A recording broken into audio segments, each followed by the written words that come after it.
Okay, so right now we're in the separate video room across the hall from the first one. By my computer now it's 2:52. The officer advised me, Detective Cook, that we're having a problem with the other room. The video and audio went down. But everything that we talked about has been audio taped on our portable audio. Okay? All right.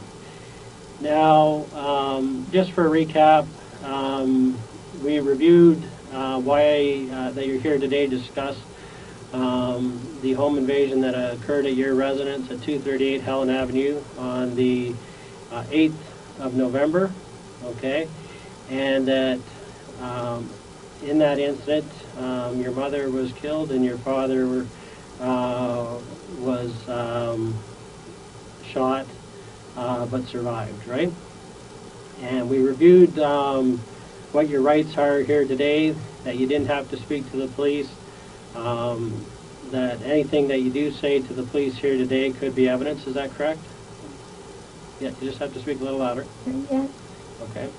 And that if you had any involvement, well, first of all, if you provided a false statement or lied to the police, a person could be charged, or you could be charged for obstruct police, public mischief, or fabricating evidence. You understand that? Yes. And that if you had any involvement in that home invasion, then you could be facing charges of murder and attempted murder. Okay, do you understand that? Okay. And anything that you do say to us in regards to that home invasion is being recorded here, and that could be used as evidence in court. Okay? You understood that? And that you don't have to say anything to us in relation to this case, but whatever you do say may be given as evidence. Right? You understood that? Yes. Okay, and lastly, that we've never met before, so I don't want anything any other officer said to you to influence you or make you feel like you have to say anything to me here today. And whatever you've said previously, you don't have to repeat that, nor do you have to say anything further. But whatever you do say, that may be given as evidence. Is that correct? Yes. Yes. Okay. All right. So we were just starting to talk about yourself, and you were telling me that you do or have had a passion for the piano, and you do like figure skating. Okay. What are some of your other likes? What are the things you like to do? So, sit and watch TV with my friends. Yep. Okay. And who are your specific TV buddies? Adrian. Okay. And his last name? Okay. And anyone else? People I talked to on the phone, but none that I watched TV. Okay. Now, do you have a particular best friend right now? Who would you say is your best friend? Best friend doesn't know me about that. No, who that you get along with, that you have a special relationship with, like a best friend. Who's the friend that you like the most, or that you get along with the best? Daniel. Daniel? Okay. And what's his last name? Long. Okay. And why do you say that you're best friends? I wouldn't say best friends, but he's able to comfort me and calm me. Okay. And how does he do that? We've been friends for a long time, and I don't know, it's just, we used to date, and it's just part of me still kept calm and everything, reassures me something. Yeah, okay. So you have history. Okay. And I know you've said some of these things to the police before, but I just want to go over it for my own understanding. So when did you first date Daniel? 2003. Okay. And how did you actually meet? We went to school together. Okay. And what school did you go to? Marywood. And is that a Catholic school? Yes. Yeah. Okay. And when did you start going to Marywood? In 2000. Okay. So you started grade 9 there? Yes. Okay. And in elementary school, where did you go? St. Barnabas. What's that? St. Barnabas. Barnabas, okay. And do you practice Catholicism, or do you practice a different... Are you Catholic? I do practice Catholicism, but I do believe in some Buddhist beliefs. Yeah, okay, well, that's good. Okay, so you have Christian beliefs that are both Catholic and Buddhist religions. Okay. And how long were you baptized when you were born? Or okay. And were your parents Catholics then? My father. Okay, your father. Okay. And what about your mom? Buddhist. Okay, so that's where you get the combination. Okay. And yeah.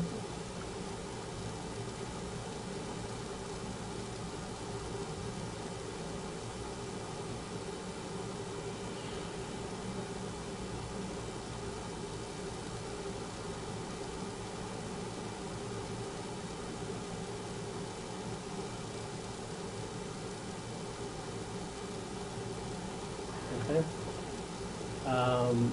And growing up, did you guys go to church every Sunday, or how did that go? Not every Sunday, but we went for holidays and special occasions. Okay. And you also had religion in school, I guess. Okay. And did they go to church at school or not? In elementary school, I had a church next to my Yes. school. Okay. I had the same thing, so that's why I'm asking. Okay. And basically, we went every Friday morning to church because we were right beside it, right? So they had a special service for us. Okay. Now,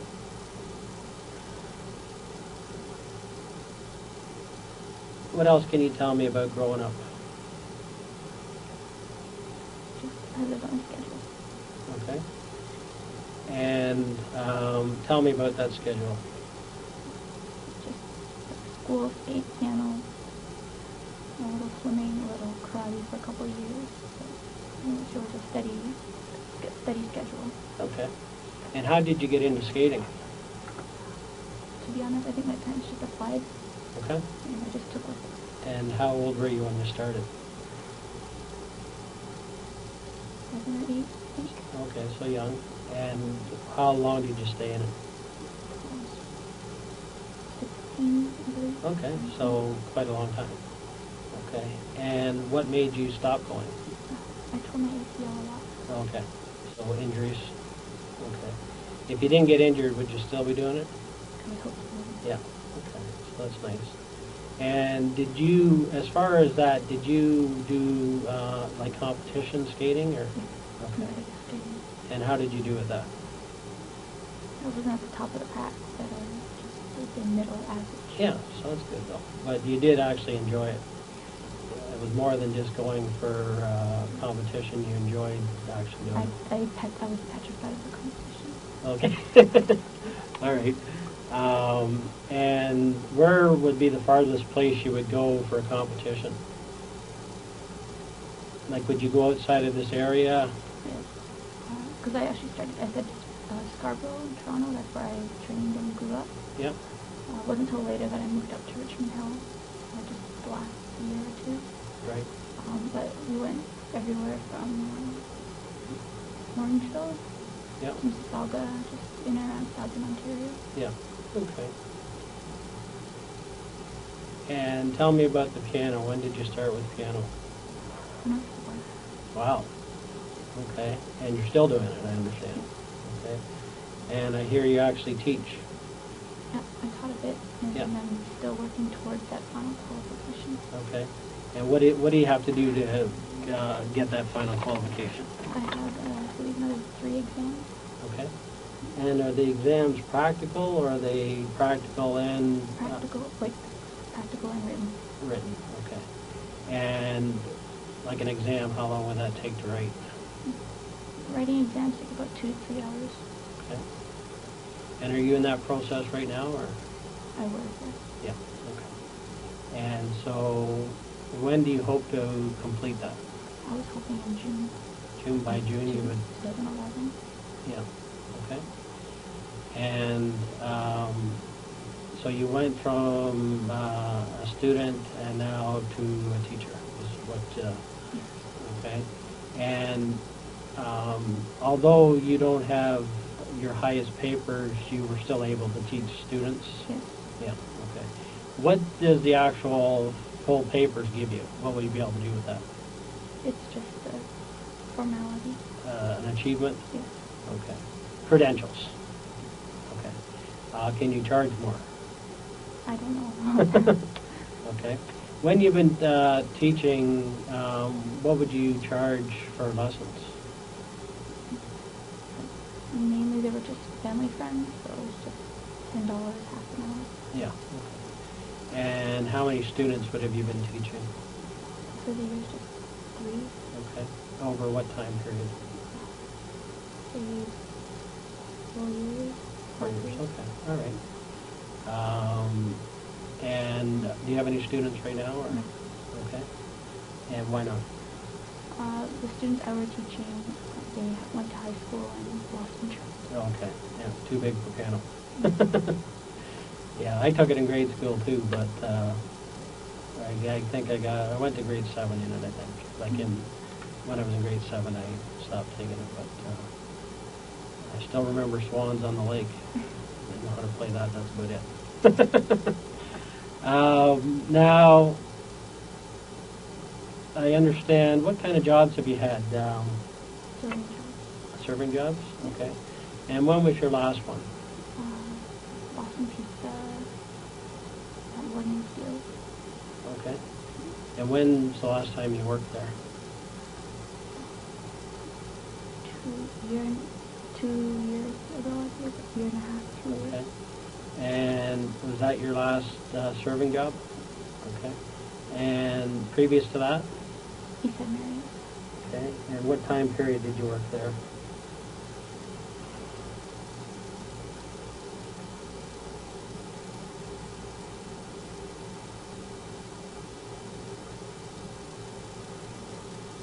Sorry, I don't remember exactly. Maybe 2005, maybe? Okay. And how long? 3 or 4 years. Okay, you spent 3 or 4 years there, okay. Why did you switch from East Side to Boston Pizza? When I went over to Boston, I did both for a little bit. Okay, yep. And I found that Boston Pizza was easier and better. Okay, better tips or? Yeah. It was Okay. easier because less unlimited stuff to run and Okay, more appreciative guests. okay. The experience was better for you? Okay.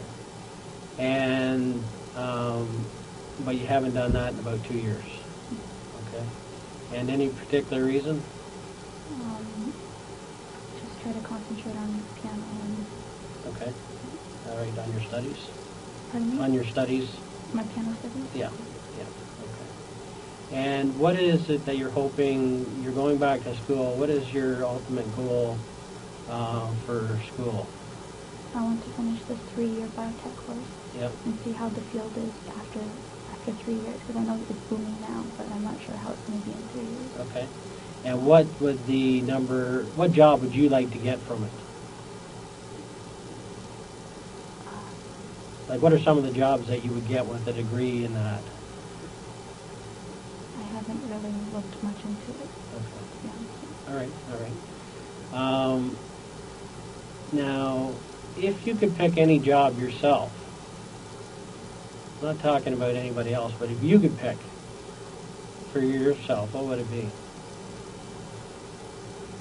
I want to be a piano teacher when I come home. But in the daytime, I'd like to have a simple, maybe like a lab technician job, just work 8 hours a day, and then come home and teach piano. Okay. And so why don't you do that? I actually did try to apply for pharmacy technician, but I wasn't eligible to enter. Okay. And any particular reason? Or? I probably just didn't have the needed credits for it. Okay. And high school credits, you mean, or? Yeah. Yeah. Okay. And have this other course you're on, you've been accepted? Yes. Yeah. Okay. Okay. And from that, I guess you could be a technician, though? I believe that if I get through the first year okay, I will be eligible to transfer to the technician courses. Okay. All right. Sounds good. Okay. Now, I understand that you mentioned a schedule, okay? Whose decision to have you on a schedule? Well, it was more along the lines of where I was at my skating level Yep. and what times were needed to be at certain places. Yeah, okay. So, but basically you didn't have time for much other than school, skating, piano. That's a lot. Yeah, okay. Now, eventually you were discussing Daniel. What happened with that relationship? I hid it from my parents at first. They didn't agree with me having a boyfriend. Okay. And once they found out, they didn't like the fact that he was of mixed race. Okay. And they told me to stop seeing him. Okay. And how did that make you feel? That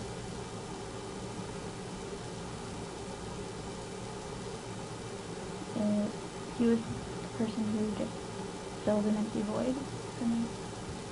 So it felt that a part of me was missing.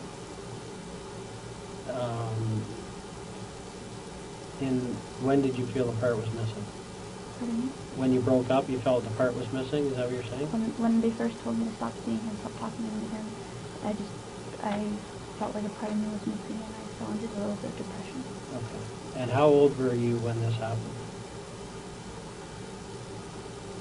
2021. Okay, so you're 24 now, right? When you're 21, they told you to stop seeing him, or 2021. And how old were you when you first started dating? 17. Okay. And from 17 to 2021, they didn't know about the relationship. Okay. How did they find out? One day when my mother came to pick me up, she saw me with him. He had dropped me off. Okay. Dropped you off. At Pacific Mall, and my mother was coming to pick me up from Pacific Mall. Okay. And somehow they saw each other, I guess? Oh, my mother saw me hugging, kissing goodbye. Okay. That gave it away. Okay. And then when she asked about it, what did you tell her? And I told her that, we've been dating a little bit, but mainly it was just when we were in school we saw each other. Okay. Right. And so was that the whole truth or not? It was at that point in time. Okay. What happened next then? I tried to bring him home. My mother at first was like, bring him home, let us meet him. When I brought him home, they automatically didn't like him for some reason. Okay. And that's when they told me to stop seeing him. Okay. And what is it? You mentioned already that he was mixed race. Mm-hmm. Okay. Which is what? Filipino and Chinese. Okay. And your parents themselves, what races are they? Vietnamese and Chinese. Okay. What was the problem with Chinese and Filipino? They didn't see him as a Chinese person. Okay. They thought him as a Filipino person. Okay. And they associated Filipino people with bad people. Okay. So that was their personal belief or personal outlook on Filipinos, I guess. Okay. Okay. And, okay, so you were told to stop seeing him. So what happened then? At first I stopped for a while. But like I said, I just felt really empty and I felt depression, and Okay. I started talking to him again. Okay. And how would you get a chance to see him? Seeing him was really difficult. Okay. I would try to see him before a class here and there. Not much time, but sometimes I'd ask a friend of mine, Gary, who's a mutual friend of ours. Okay. He'd come and tell my parents that he was picking me up for dinner, and the three of us would go out to dinner together. Okay. So he'd pick you up at the house, Yeah. Gary? Yeah. And what race is he? He's white. He's a white guy? Yeah. Okay. And did they have a problem with white guys or? No. No. They didn't have a problem with you going to dinner with Gary? No. No. And they were just against this guy? Daniel? Yeah. Okay. Now, were they against you going out with friends? A little bit, yeah. Okay, but they let you go with Gary, so... Well, it was, like I said, they didn't say yes often, but when they did. All right, so, and then what would happen? You would then, Gary would take you to Daniel? We would meet up at like our sushi place. Okay, where was that? Sometimes we'd go to Taste of Japan, and we tried sushi on 7 once. Sushi on 7? Okay. And where's that first place located? Woodbine and John. Woodbine and John? Yeah. And what about the other one? 7 and Kennedy. Okay. And so you like sushi? My friend Gary likes sushi. Okay. And how did you meet Gary? Through Daniel. Through Daniel? Okay. But he's become your friend as well? Yeah. Okay. And when's the last time you would have spoke to him? It's been a while. It's been a while? A good 3 or 4 months. 3 or 4 months. And since you and Daniel broke up, how often would you see Gary? We'll see him. Well, he'd stop by my house sometimes if my mom was at work. Okay. And how many times do you think Gary took you to see Daniel? 3 or 4 times. 3 or 4 times? Okay. And when would the last time have been?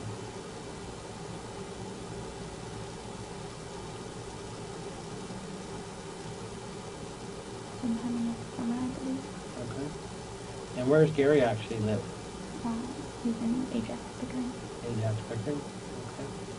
Okay. Have you ever been to his place? Yes. Whereabouts does he live? I don't exactly know. He drove in. Okay. What does he drive? It's a navy blue car with really dark tinted windows. Okay. You don't know what kind of car? I believe it's an Impala. Impala. Okay. Now, how has Daniel taken it when your parents said that you couldn't see him anymore? How did he take it? He was hurt. Yeah. Okay. And how did you feel? Also hurt. Also hurt.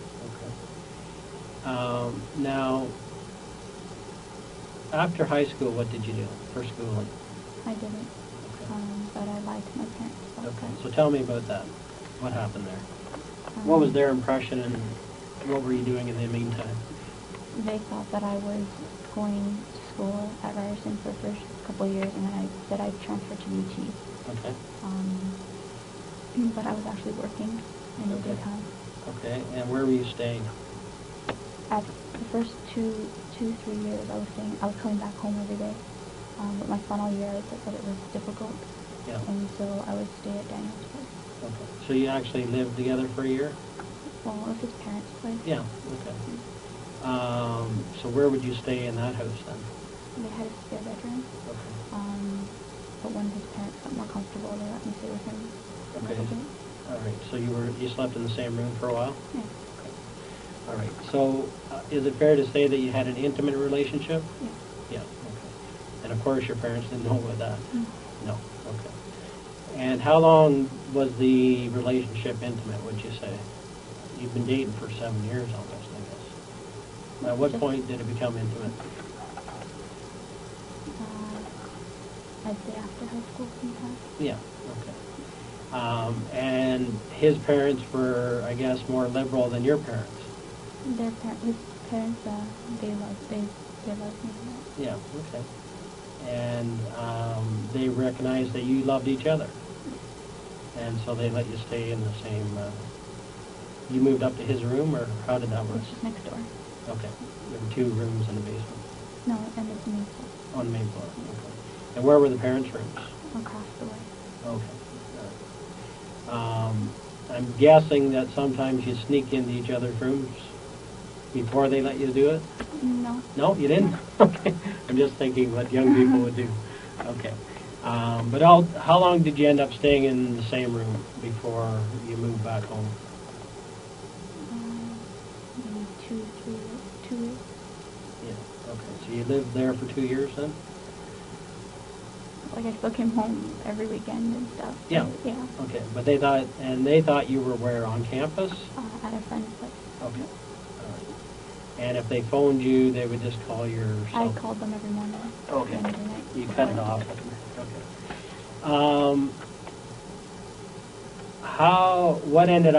How did they find out you weren't going to school? Mm. They asked for records, and at first I wasn't able to.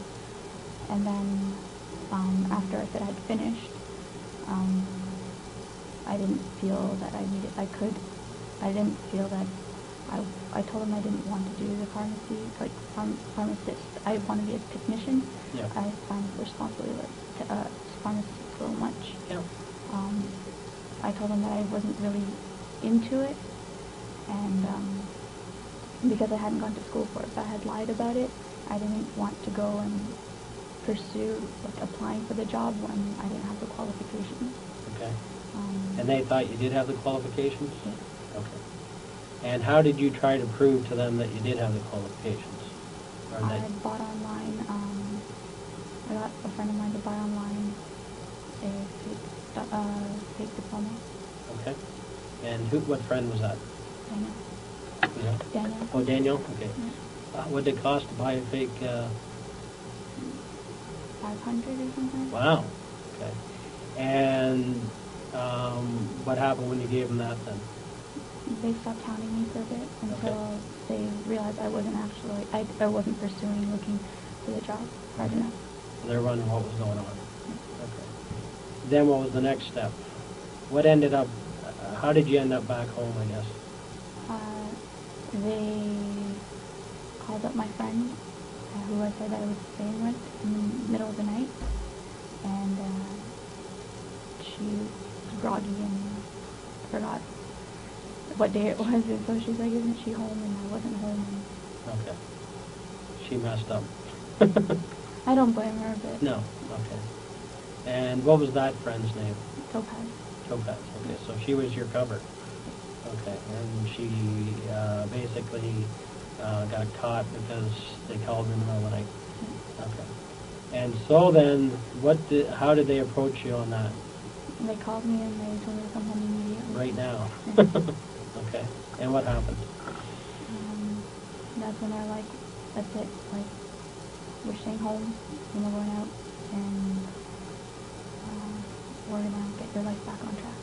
Okay. And what did you say to that plan? That I was still doing my piano career, and I didn't feel that, like, I felt that my piano career could take me, and that I didn't understand really. Okay. So you expressed your opinion, but they wanted more. They said that they wanted an education. Okay. And a degree. Okay. And so ultimately a plan was set up, I guess? Yeah. And what was that plan? To go back to school. Okay. This January? Actually, it was supposed to be for September. Yeah. But it was too late to apply. Okay. So I reapplied for January and I got it. Okay. Now, when did this actually happen? That they found out or that they brought you home? About a year and a half ago. Okay. And so, what's been happening in the last year and a half then? Like, you finally got into school now, I understand. Yeah. What's been happening for the last 18 months? Just a lot of piano, like catching up on my theories and stuff that I've been slacking a little. And yeah, pretty much piano. And then I also did a little summer school to get my high school calc so I could apply it, because I know calculus is a big thing in applying for college and universities now. Okay. So I did do that one summer as well. Okay. And what's your math skills like? They were pretty good, but they've gotten rusty over the years. Yeah. Okay. Yeah, you're not 18 or 19 anymore. Mm-hmm. And you haven't done it in a few years. Mm-hmm. Okay. So do you just, is it home studies or is it internet studies? No, I did it at a summer school. Okay, you did it, but are you doing any correspondence? No. No, okay. And so what was when they said this is what's going to happen, what were all the rules that got put in place to make sure it happens? That I wouldn't see Daniel or talk to Daniel anymore. Okay. And that my friends would have to come and over to the house rather than me go out. Okay. Or if I went out with a friend, they'd need to call and make sure. Okay. And did you have a curfew or anything? They always said before 9 o'clock usually would be home. Okay.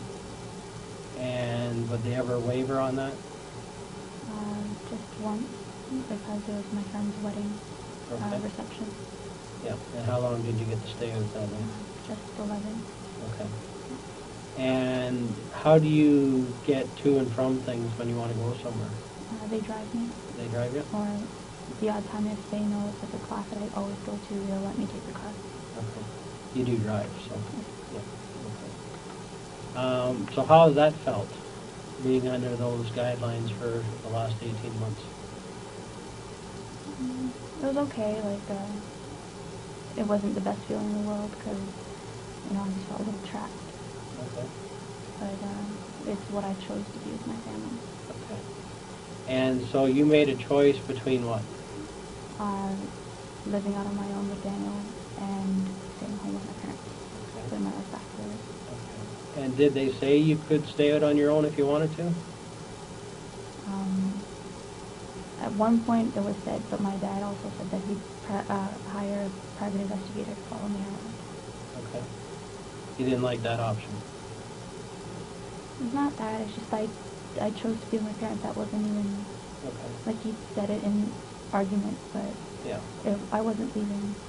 Okay. Did you feel you really had a choice or not? There was no choice because family always comes first. Okay. And where do you get that from? Where do you get that belief? Okay. So family's number one? Yes. Now, you said you were depressed. When were you depressed? What time period did that start?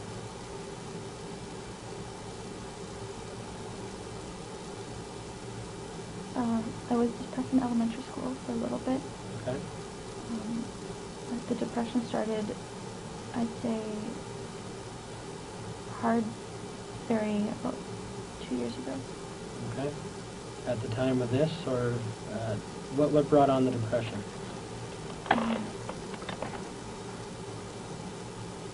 Just, I wasn't happy with any parts of my life. Okay, which included what? I regretted not going to school. Okay. My piano wasn't going as fast as I was liking.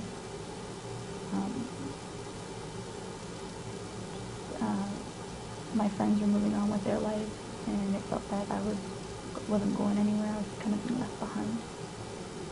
Okay. And that I didn't understand why that at 21 that I had to be home at 9 o'clock. I can see that. Okay. And what was the worst the depression got? I cut myself. Okay. And when did that happen?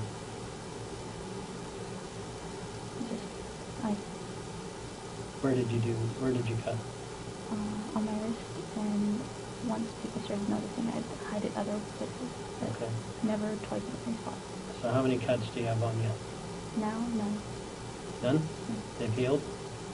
Okay. And did you want to kill yourself? Yes.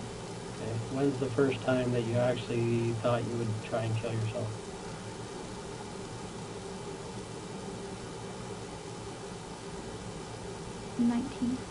At 19? What was going on at that time that brought it on? My friends were in school and I wasn't. Okay.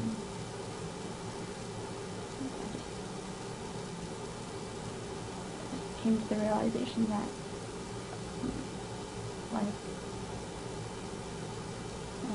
my family dynamic is very broad. So I just felt everything was crumbling around me, and I wasn't able to hold anything up for myself. Okay. And you really weren't able to tell your parents you weren't in school. Mm. So it was tough living a double life type thing. Yes. But is that fair to say? Yes. Yeah. Okay. And did you ever try to actually kill yourself? I tried once. And what did you do? I tried to overdose on Tylenol. Okay. And what happened? I wasn't able to do it. Okay. How many did you take? 4 or 5. 4 or 5. Okay. And where did that happen? In Where my were you? bedroom. In your bedroom? Okay. I guess you just got tired. Yeah. You woke up the next day. Well, like I stopped myself. Oh, okay. You could have taken more, but you didn't. Okay. All right. When you were cutting, were you actually trying to kill yourself? No. No. What were you trying to do? Control one part of my life. Okay. And what did that do for you when you actually cut? I was able to feel physical pain, so I didn't have to think of other pains in my life. Okay. So it was a distractor. Okay. Did anybody know you were cutting? Not at first. Okay. Who was the first to find out?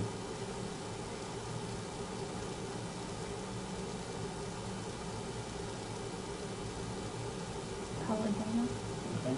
And what did he say? He was like, "Don't be stupid." Okay. Did your parents ever find out? They noticed it, but they never. Like, they don't. I don't think they realized what it was. Yeah. Then okay. What's the lowest you ever got? What was the lowest moment you ever had?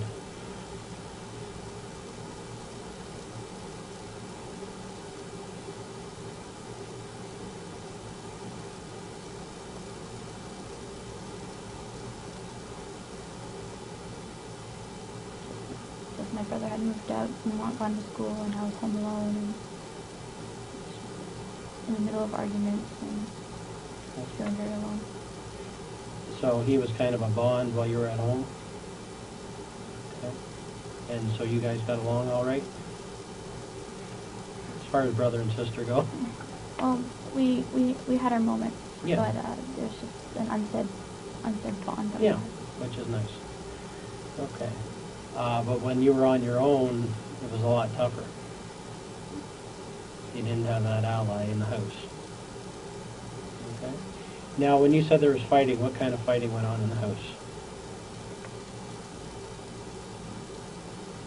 Bickering, About, what were the issues? housework, Housework, okay. And who was bickering? my parents, And who were they bickering at? each other. Each other. Okay. So there's some tension there. Okay. How would you characterize their relationship over the last couple of years?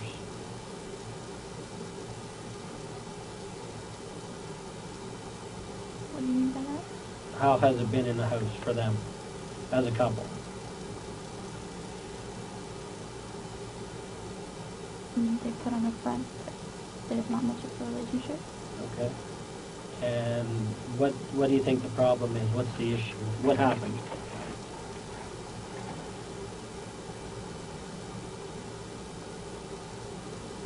My mother took on a lot of responsibility, Okay. doing everything, paying the bills, cleaning the house. She was just fed up with doing it by herself. Okay. So she was depressed too, or not? I couldn't say. Okay. Who's the boss of the house then, would you say? Myself. Okay. And so, what does that mean? Pretty much his opinion is what Okay, so he has the final say on... And how did your mom take that? she's went along. Okay. If you had a real problem, could you ever go to either one of them? You know, Okay. And what would you and your mom discuss? future time. Okay. And did she agree with your father's plans or not? Sometimes. Okay. Ultimately, they wanted you to be educated, I guess, is their goal? Okay. Did you ever feel that they expected too much of you? How so?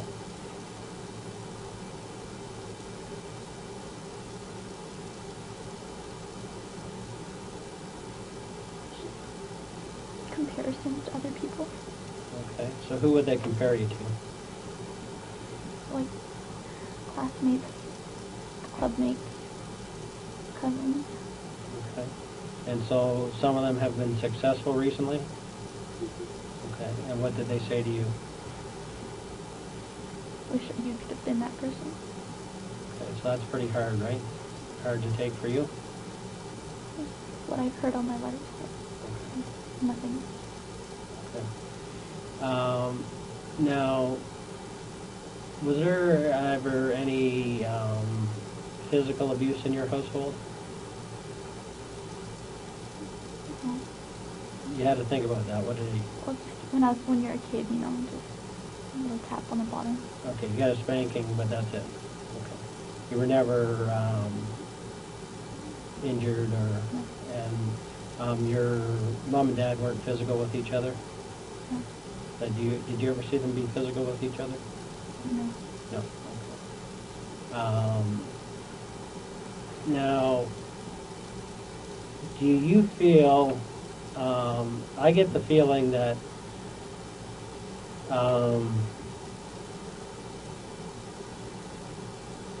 they think you could do any job there is. Is that true, or? I don't know. I guess my question for you is, did you ever feel like, I know you're smart and they believe you're very smart, but did you ever feel you weren't as smart as what they thought that you were? Yes. Okay, I get that feeling, Yes. that it's pretty tough to live up to their expectations. Okay, like your dad ultimately would like to see you be like a doctor, that type of thing. And maybe you can't do it,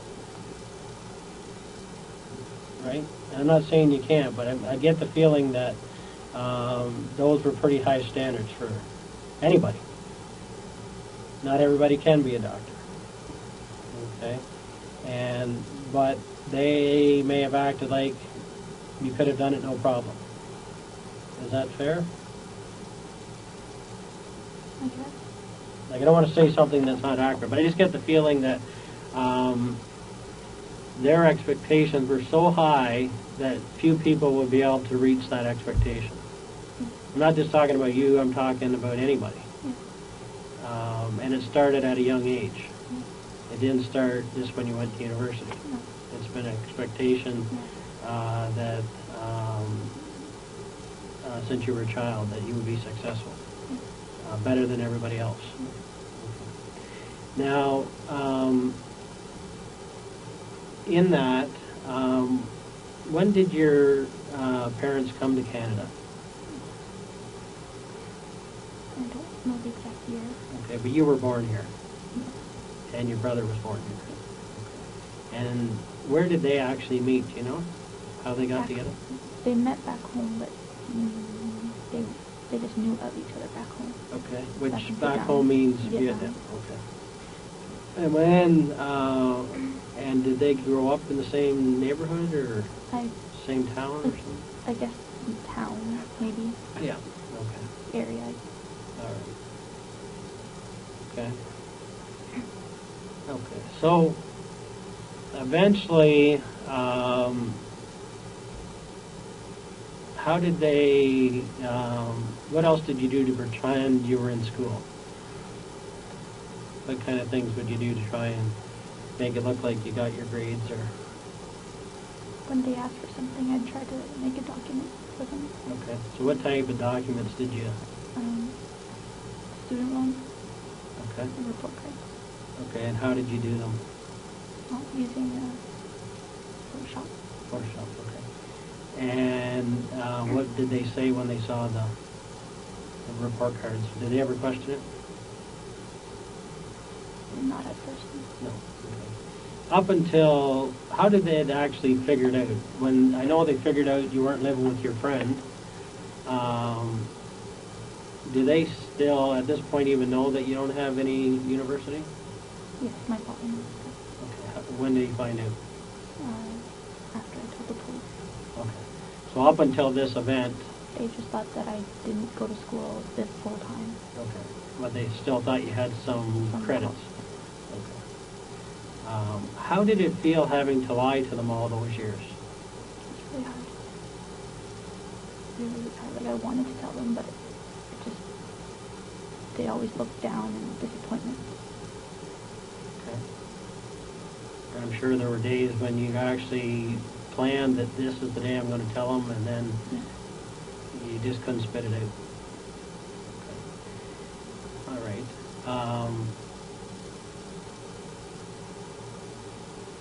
Now, well, if your parents had let you, would you still be with Daniel? If they didn't interfere, what would have happened? I'm not sure, probably just, maybe I'd still be with him. I'm not sure. Okay. You never know. All right, yeah. So we can't say because we don't know for sure. I can say we could be friends, but I don't know any more than that. Okay. And do you want more than that? I'm not sure I do right now. Okay. All right. Since the time you come home, have you wanted to, you still went and saw him, so obviously you were trying to keep something going? Yeah. Okay. At what point did he move on? Maybe February of last year. Okay. Of 09 or February of 2010 of this year? Maybe 2010. 2010? Okay. And how did he move on? One of his old friends, he fell for it. Okay. And who's that? Christine. Okay. And how does that make you feel? I knew that we weren't together, so. Okay. But it made me feel that I wasn't good enough to be waited. To wait, you mean? Okay. So what was your kind of plan then? Go back to school and... Get my degree, make something of my life with my parents, and then once I make my life, then see where we would go. Okay. So it was upsetting that he didn't wait till that played out. Yeah. Okay. Depressing for you. For me. Yeah. Okay. What about him? He still came back and said that, I love you, and if the circumstances were different, but it's not. Okay. Did you ever plan a future together?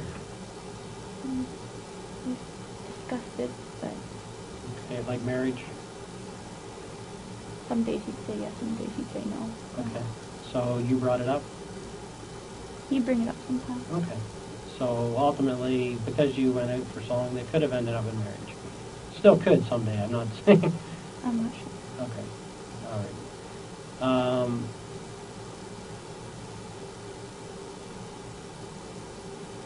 On a fairness scale, where would you put this? Did you feel it was a fair decision? What do you mean? That at 24, you have to stay at home with a curfew of 9 o'clock? I knew I and messed nobody- up. I knew I messed up, and Okay. that I needed to put my life back in action. Okay. Do you think it had to be that strict, though? Well, considering my past, I thought it was a little strict, but I understood. Okay. Over the years, what other things have you had to hide from your parents?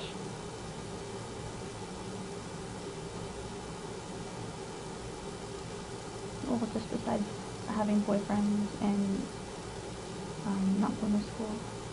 Okay. Did you have a different boyfriend at one point then? Well, I dated Adrian for about 4 months in high school, but Okay. that wasn't... They didn't know about it? It wasn't much... It wasn't dating. It was just, high school dating? Yeah, it was just, I'll see you in class, and that was Okay. it. And what grade were you in at that time? 11. Okay. What have your friends said about all this?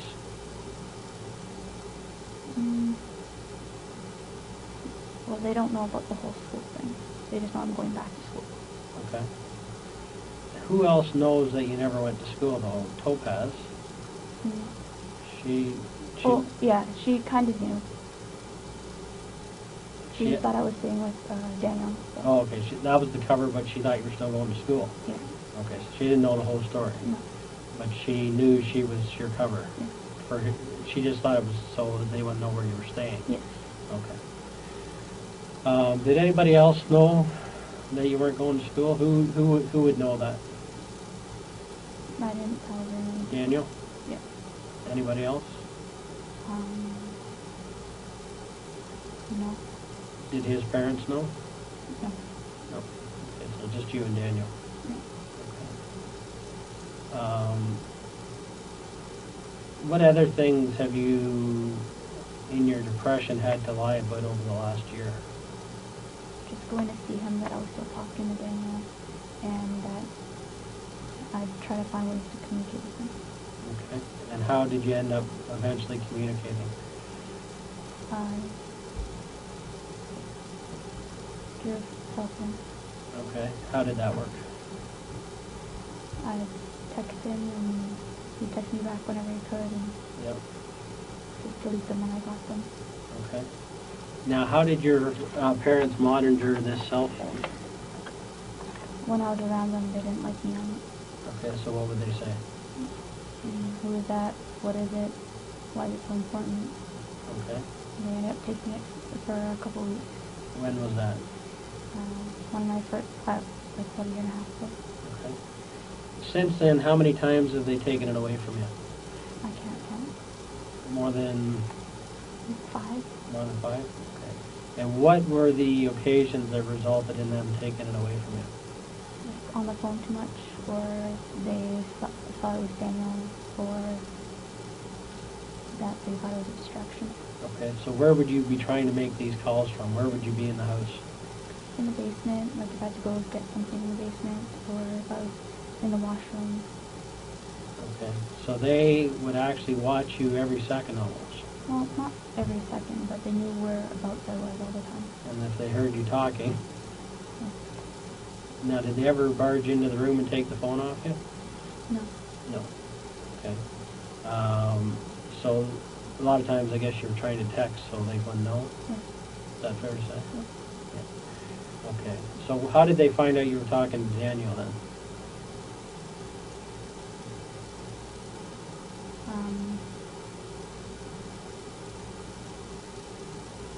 They just assumed that I still do, yeah.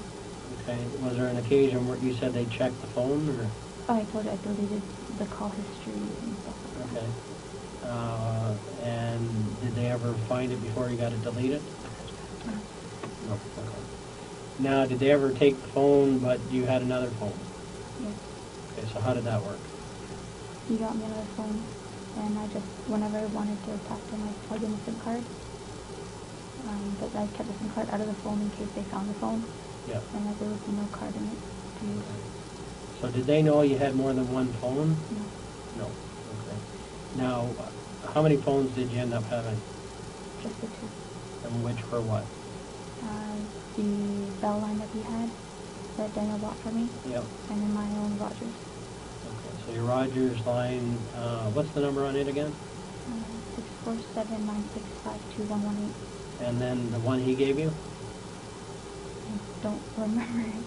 I didn't give it out, so I don't remember. All I remember is like 519 was the middle 3 numbers. Okay. It's a Bell, Yeah. Bell number, and he gave it. So you can plug that SIM card into any phone and it'll work? Yeah. So you could even put it in your, is it a Samsung phone you had? Yes, it didn't work in my Samsung. It had to be an iPhone. Okay. And so where did you get the iPhone then? Daniel, he Okay. got it for me, and my brother, he has one. Okay.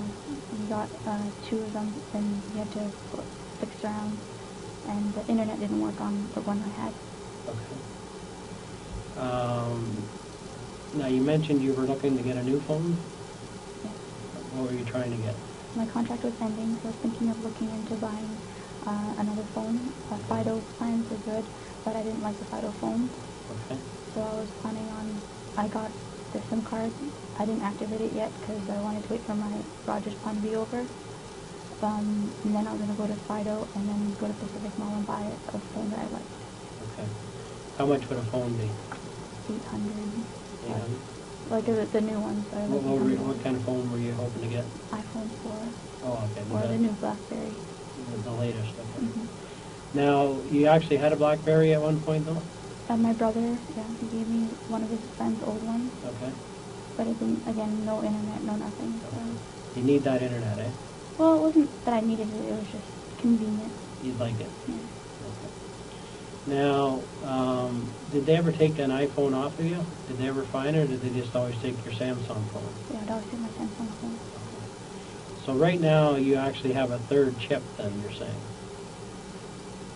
Yeah, I just bought it, but I hadn't activated it yet or nothing. Okay, and that was with who? Fido. And what's the number for that one? There is none. I just bought the box. Oh, the box. Yeah. Okay, SIM card only. Yeah. Okay, and what kind of phone can it go into? It came with like I bought a $50 phone, so when I activated it, it would work. Okay, and I don't know the model. It's just a basic phone. okay, what kind of phone then? It's just a Fido phone. I don't know. Okay, you don't know the brand on the phone? Okay, so where is that phone now then? It was at home and my brother just brought it for me, but I'm not using it because Oh, he ended up buying it for you? No, he brought it, and it was still at my house, and okay. he just yesterday he just brought it home. Okay, so he's been back to the house. Have you been back to the house since? I can't even go near the house. Okay, all right. And where are you staying now then? At my uncle and aunt's house. Okay, and how's that going? Okay. Okay. Now, when's the last time you spoke to your dad? I saw him at the hospital Saturday. Okay. And then he called me this morning just to see if my brother had made it into school with him. Okay. And what have you and your father discussed about this case? He just asked me if Daniel was behind it. Okay. And I told him I don't know 100%, but I don't think he did. Okay. Why would he ask that? Because he believes that we still talk and that he would go to any length to be with me. Okay. And what do you think about that? I know that he's moved on, so I don't think he would go to these lengths to be with me when he's already moved on. Okay.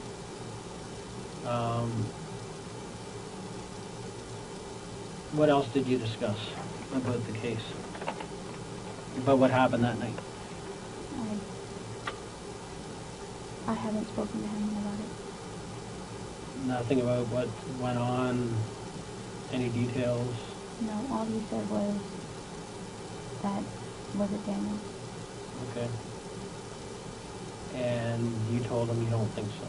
I don't think so, but... Is it possible? I don't think he knows anyone. I don't think he did it, but I can't say 100% sure. So you can't say no. You can't say for sure not. Is that what you're saying? Has he told you that he did it? Who? Has Daniel told you that he's done it? No. Or had anything to do with it? No? No. Okay. Now, who else have you discussed the case with? Well, besides the officers and my social worker, I haven't spoken any details to anybody. Okay. What about relatives? My uncle did ask me if he confronted me about something about having a black friend, but I didn't know what he was talking about. Okay. Do you have any black friends? No, but when he said that the police officers had a photo of me talking with a friend, he's not really a friend, he was more a friend of mine's roommate. Okay. So I didn't, he's not a friend of mine. But yeah, I did meet up with him once or twice. Okay. Okay, and who is that? My friend Andrew, one of his old roommates. Okay. I only know him by Rick. Rick? Okay. And where did you meet him? The first time he met me near my piano school. Okay. Just said, we just met up, and my friend Andrew was like, he was on the phone, and I got with my friend. My friend was busy working in Mississauga, and they were having some rent problems. So they asked me if I could help them out with their rent. Okay, so what happened? So I met up with him a little later at Agent Court, just chatted a bit, and then I lent him the money. Okay. So how much money did you lend him? Don't remember, like about 1,100. 1,100? Okay. And this is, you gave it to this Rick guy? Yes. Okay. And he was introduced to you through Andrew? Yes. Okay, what's Andrew's last name? Montemayor. Okay. Is that one of the friends you talk to all the time? I don't talk to him a lot, but Okay. occasionally we go through like maybe a week or two of talking a lot, and then we drift apart for a couple months. And then How do you spell his last name? Montemayor? Montemayor, I forget.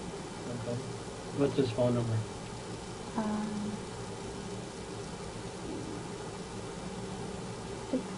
647-618-8643. 618-8643, 647 start. Is that the Andrew you were talking to the night Yes. before you talked to the other gentleman? Before Edward? Yeah. Okay. Okay. So now, Rick, you met him where at Agent Court? Yeah. And what? It was Canadian Shepherd. Kennedy and Shepherd. And what type of place did you meet him at? Like? I met him. We went for coffee. Yeah. Then we walked around, and then we went to the library because Andrew wanted to meet me and see the place because we hadn't seen each other in a while. Okay. See what place? See my house. Like, come visit me. Okay. And so you came back to your house? No, so I gave Rick the address so that he can go home and give it to Andrew. And I showed him how to commute because he doesn't drive. So I showed him how to commute up to my place. So you took Rick up to your place? No. You just told him where it was? Yes. And he was to tell Andrew? Yes. Who then could come and visit you sometime? Yes. Okay. And so what was the building that you met for coffee at? What was the coffee shop? Tim Hortons. Okay, and where was the location? Kennedy and Shepherd. And when was that? I'm not sure. Spring, summer? I don't remember exactly. Okay. This year? Yes. Okay. And second time you met him? That was the second time I met him. Where did you meet him the first time? I told you near my piano school. Okay, sorry. And where, though, specifically? Shepherd and Lima. And where, at another coffee shop, or what was No, it's just I just finished piano. We introduced each other, and then I had to go home. Okay. And who else was there? Nobody. Okay. And how did he know to come see you there? We were on the phone with Andrew, and Andrew was like, yeah. And where was Andrew at the time? He was in Mississauga, I believe. Okay. And so, the first time you met him, what did you talk about? No, just hello, I'm Andrew's roommate. Hi, how are you?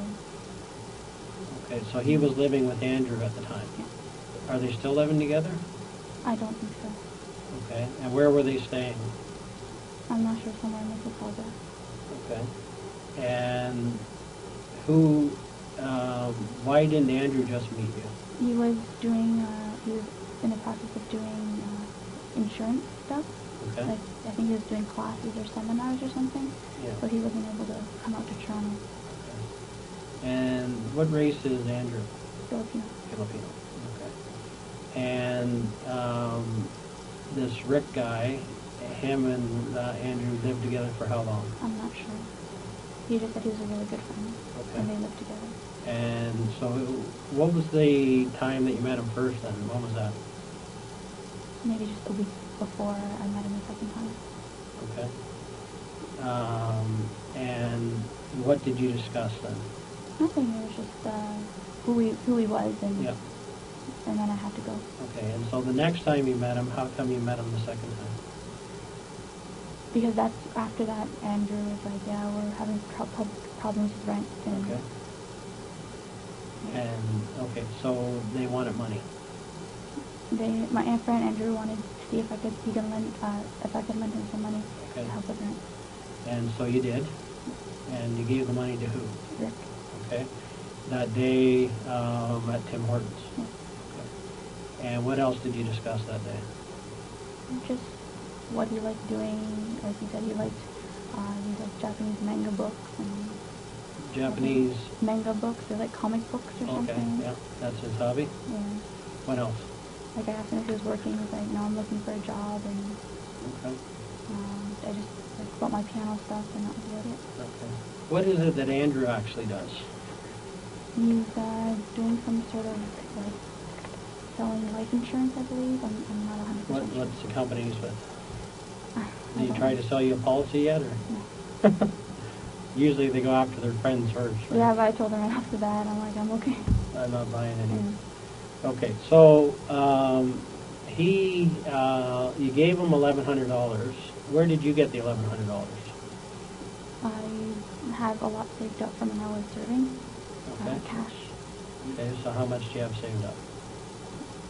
Like now, or Yeah. well, I had about just a little under 1,000 saved up recently. Okay. Yeah. All right. So right now, how much do you have? 1,000, you're saying? Well, now I don't have any, right? Okay. You took it all. Okay. So now, before Andrew took the money, how much did you have?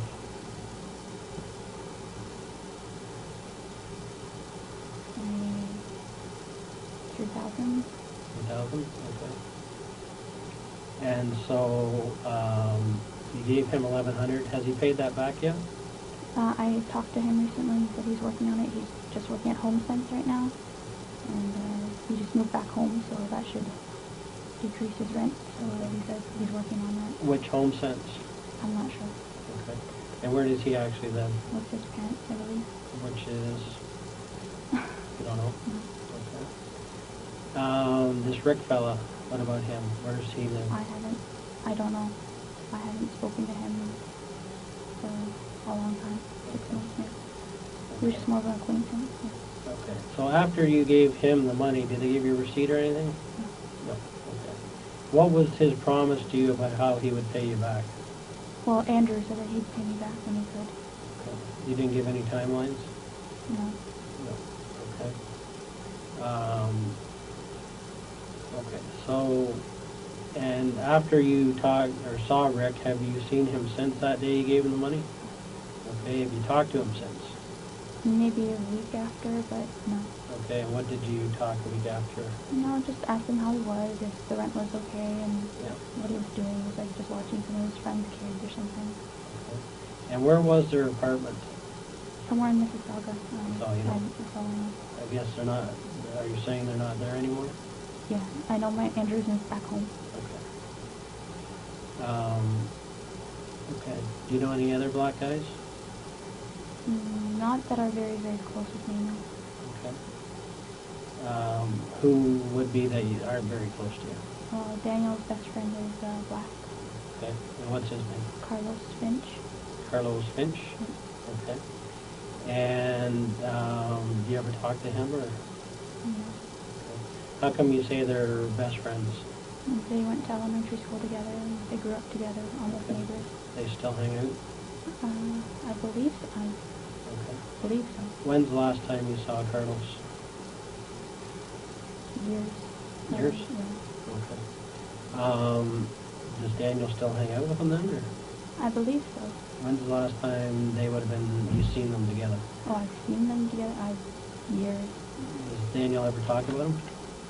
Sometimes for birthdays and stuff. Okay. So like they went out for my birthday or his birthday or Oh, mutual Carlos friends' would be there? birthdays. Yeah. Okay. And so when your last birthday was, did you go out with Carlos? Was Carlos there? Oh, me? No. No.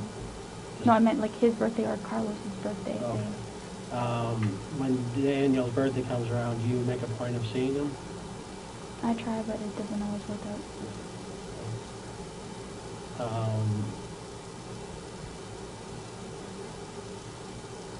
Okay.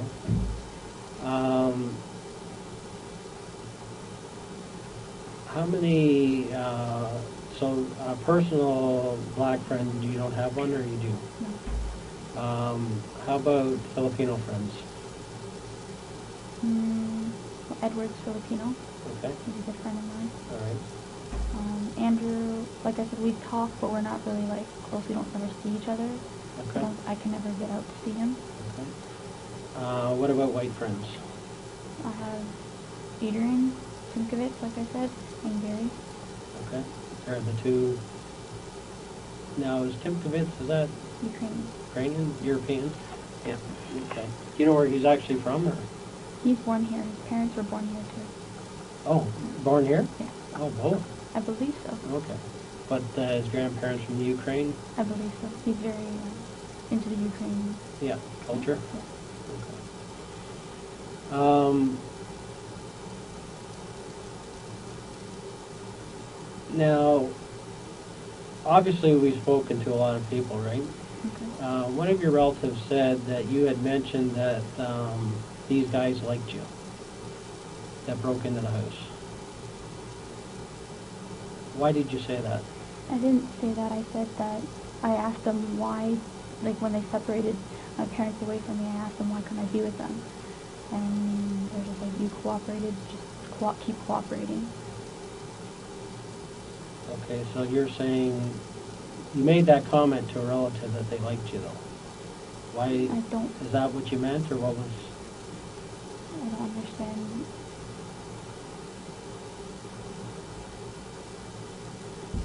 I don't really understand. Okay. Did you feel like they liked you? No, they were. If you have a gun to your head, I don't think they like you very much. Okay, but they didn't shoot you. No. Why did they not shoot you? I don't know. When they took my parents away, I asked to go with them, and they're like, shut up. But you must have thought of this. You must be thinking... I still do, and I spoke to the therapist about it. Okay. And what have you come up with in your mind why? The only thing they could say was, they kept saying that, I cooperated and to shut up and to cooperate. Keep cooperating. Did you feel like your parents didn't cooperate? I don't know. Okay. Is there something that they didn't cooperate with? They were trying. That's what I mean. So really they did cooperate, when you think about it. There was no money to be found. No. They told the truth. Dad said he had $60, right? So there wasn't anything that he wasn't cooperating with. I don't know. I'm just trying to say, you were there, I'm just trying to get a feel for, did you think he wasn't cooperating? No. I thought that everyone was cooperating. That's what they kept saying. No one will get hurt if you just cooperate. Okay. I'm trying to figure out where they didn't cooperate. Is there any time that you believe they didn't cooperate? I wasn't with them the entire time. I was only with them for a short period of time. Okay. But during that time that you were there, you were in the house, did you hear them not cooperating, I guess is the question. I didn't hear anything. They just kept asking where everything was, but Right. Did my your mom parents, couldn't remember. Okay. Did your parents lie to them? I don't know. That you can, from anything you heard, did they tell a lie? I don't know. Like, all I know, I don't know how much my father had. I didn't know how much. Okay. But they ultimately found your dad's wallet? I'm not sure. Okay. And your mom's purse? They couldn't find it after and then they took me away. Okay.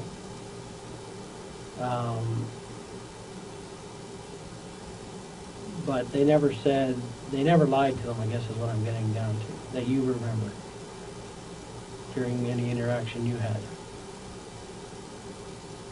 I don't understand it, no. No. Like, do you feel like they cooperated? Okay. Now, do you think there's any reason why they tied you up and didn't tie your parents up?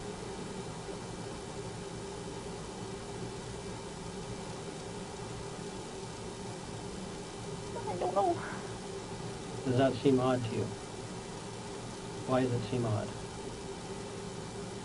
Because I was away, I was pretty much separated from them the whole time. And does it make sense that they would leave a witness behind? If they were going to kill somebody? Does that make sense? I guess Just thinking about it. Would it make sense for somebody that was going to kill somebody to leave a witness behind that could describe them? Does that make common sense for killers? It's not. What do you think? Mm-hmm. Do you think that was a mistake they made then? I don't know. They kept saying that they're running out of time, and it just... It doesn't take a long time to kill someone, or does it? I know. I don't know. No. Okay. When you say they kept saying, who kept saying? Perpetrators. Okay. Which ones though? One of them, he kept telling me that, it's taking too long. Okay. All right. How long did this thing last in your mind? I know you didn't have a watch on, but... Or I guess you did have a watch on, didn't you? No, I didn't. Did you look at the time at all? Did you look at the time on your cell phone at all? Just estimating how long it went on, how in your mind, because you were there, how long would you think it lasted?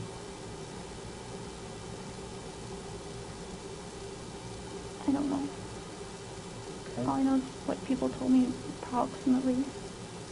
Okay, which is about what? They said it was somewhere like half an hour to 45. I don't know. Half an hour and 45. All right. Now, I have your statement here, the first one that you gave, so I just want to go over some of the information there just to make sure that I understand it, okay? In the morning, your mom was going to visit your grandfather, and she went outside, and then there was a problem with a gas leak on the street. Is that right? Yeah. Okay. When she first went out, did you go out with her? No. No? Okay. When she was going, were you going to go with her originally? No. You never were going to go see your grandfather? I had seen him the day before, and she said to concentrate on my studies. Okay. Just that you did go outside, so I was wondering... She came back in and told me. She told you to come out? Okay. Because of what? The gas leak. Okay. So she had gone out and then she came back to get you. And then you went out together? I went in to change, and then we left. Okay. So what did you change into then? Don't remember. Don't remember? Okay. And then you went back out and they called the gas leak off. And you went back in and your mom went to see your grandfather. Is that correct? Yeah. Okay. Was anyone else at the house at that time? Yes, no? No. No. Okay. And then you went and onto the internet, or did some studies, and you played some games on Facebook. Yeah. Is that correct? Okay. What games do you play on Facebook? Restaurant City, Fonzo, Mafia Wars. What's the last one, sir? Mafia Wars. Okay. And are you playing against somebody or by yourself? Online community sort of thing. Okay. And who's in that? Any of your friends? One of my friends, Mark. Mark what? Fong. Mark Fong? Okay. So that morning were you playing against him? We don't play against, like, we send each other gifts and we work on their own things. And we love each other. Okay. And so you were working on all three of those games or just one of them? I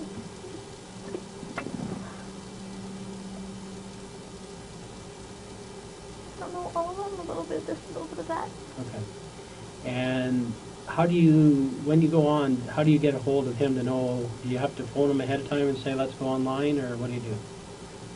Like, you do your own thing, and then, you know, if you're online and the other person's online, you can just message them, hey, can you send me this gift or that gift? Okay. And so is that what you did that day? You were in communication with him? I think, I don't remember anymore. Okay. All right. Okay. Then you played some piano. How long would you play piano for? Half an hour to an hour. Okay. And what do you actually do? Are you practicing? Or are you going over stuff you already know? Or are you playing for pleasure? Or are you playing for... Do you know what I mean? I practice some of my older pieces.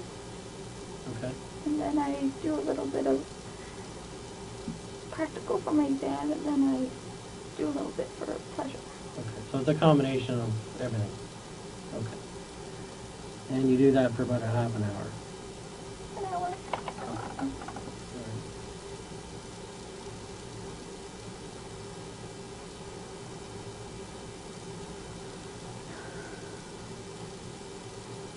Okay, so you go through the day, and eventually your mom comes back around 3:30.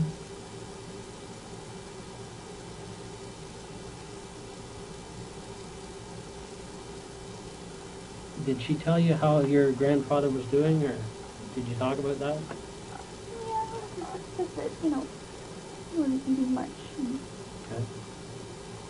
And what's happened with your grandfather since? He passed.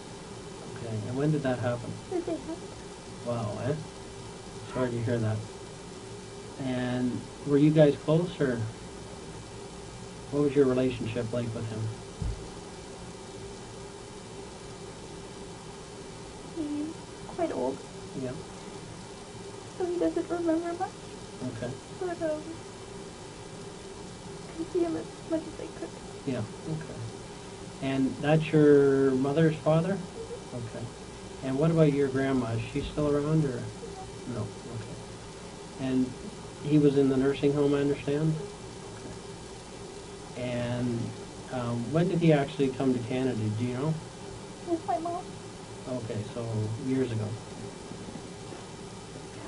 He brought the family over? They all refuged to Canada. Pardon me? They all refuged to Canada. Okay. And does your mom have some brothers and sisters, or? Lots, okay. And did they all come over? Most of them. Okay. And do some of them live on your street, or is that your dad's side? No, that's my mom's side. Okay. So how many, and that's who you're staying with now? Your aunt? Your mom's sister? My mom's brother. Brother, okay. And what's your aunt's name that you're staying with? Yuda. Yuda? Yuda. Yuda? Yuda. Yeah, okay. All right.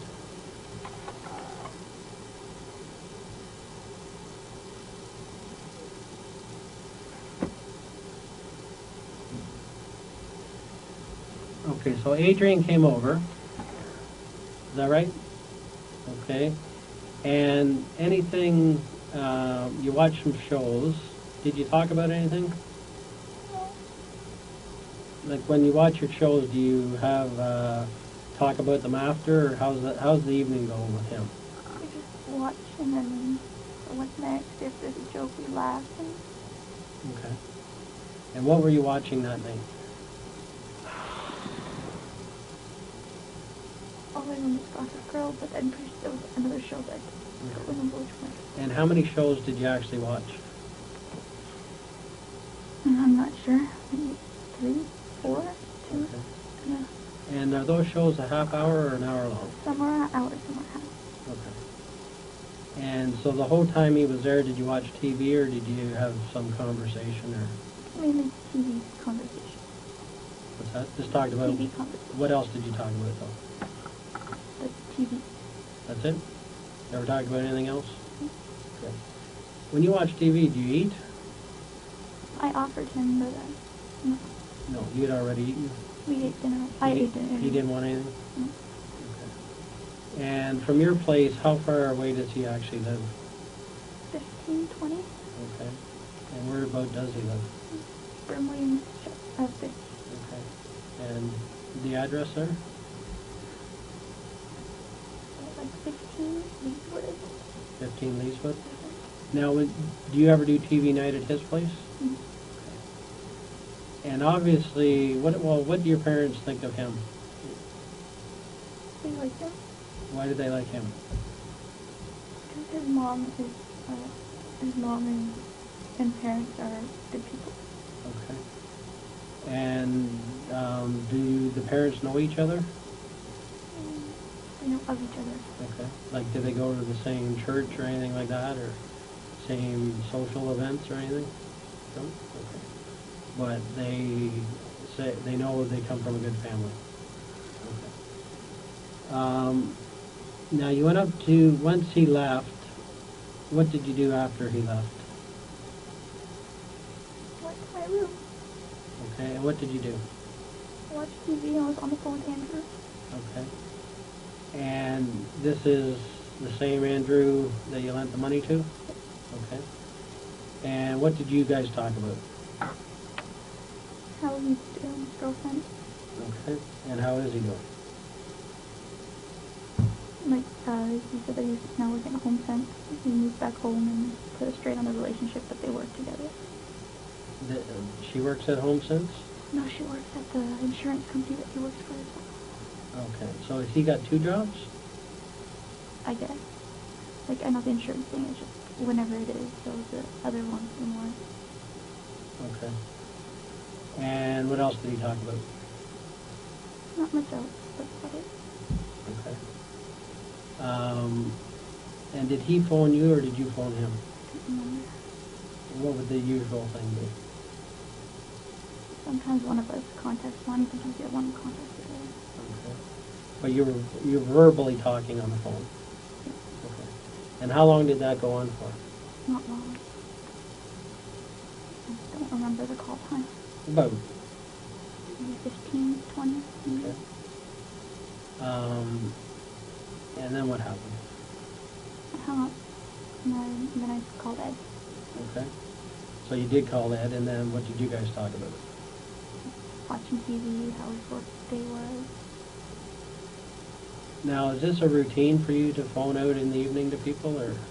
Okay. Do your parents mind you calling people, or? Yeah, so I whisper. Okay. So it's not just Daniel they don't want you talking to, it's they don't want you on the phone at all, or? Yeah, not late night. Not late nights, okay. But was that considered late, or what? Yep. What's late for them? 9, 10. Okay. And, because your dad actually goes to bed fairly early? I think so. I don't remember when he actually. No, in general? Yeah. Okay. Because he works early. And, yeah, what time does he get up in the morning usually? 5. Okay. And your mom, do your mom and dad sleep in the same room, or do they sleep apart? Sometimes they sleep together, but lately she's been sleeping in my brother's room. Okay. Which is? Across the way. Okay. All right. So the one across from your room. Okay. How long has she been doing that for? 2 years. Okay. So it's more than lately then? Okay. So for 2 years she's been sleeping across the hall. Any particular reason, or?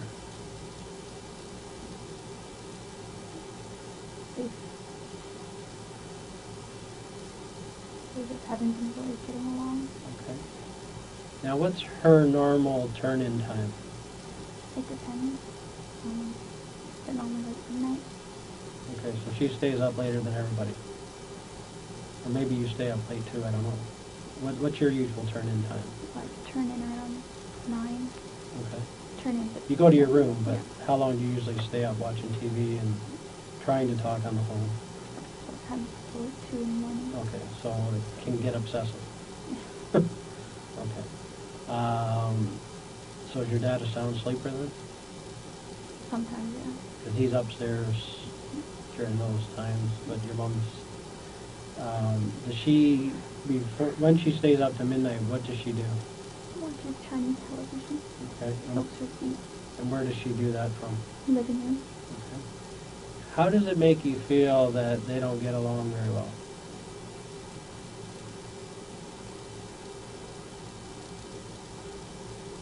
What does that do to you? I like to be mediated. Okay. And when you mediate, what do you got to do?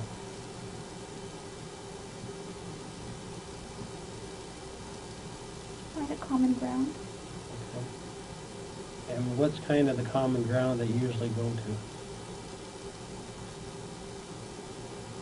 Get my life back in order. So you try to be, if you can be good for them, it'll help them? Is that your position? Yeah. Okay. Now, what's their typical fights about? My dad being loud and noisy and inconsiderate. My mom being naggy. My dad not doing enough housework and caring enough about the house as opposed to other people's houses. Okay. What do you mean other people's houses? Just like he has all these ideas for other people's houses that he doesn't think and do our house, like decorating and upgrading them. Okay. But when he talks about his friends' houses, he has a lot of ideas. Okay. But he doesn't apply them to... Okay, and how does that make your mom feel then? That he doesn't care about this house, the family. Okay. How does that make you feel? I know that that's just my dad. Okay. How long has this been going on, the tension? As long as I can remember. It's always been there. Did your brother ever have to mediate? Okay. That year when I moved out, well, not moved out, but the year I stayed away from home, Yeah. he took a lot of it. And he was at home at the time? It was his last year of high school. Okay. All right. And then when he left, you were on your own again? Okay. What do you and your brother discuss about that? How do you feel about it? We divide and conquer. Like, I try to go and comfort my mom, help my mom off with stuff, and he goes to my dad, calming him down and talking to him about one of his interests. Okay. So separate them essentially. The arguments, what do they do during the arguments?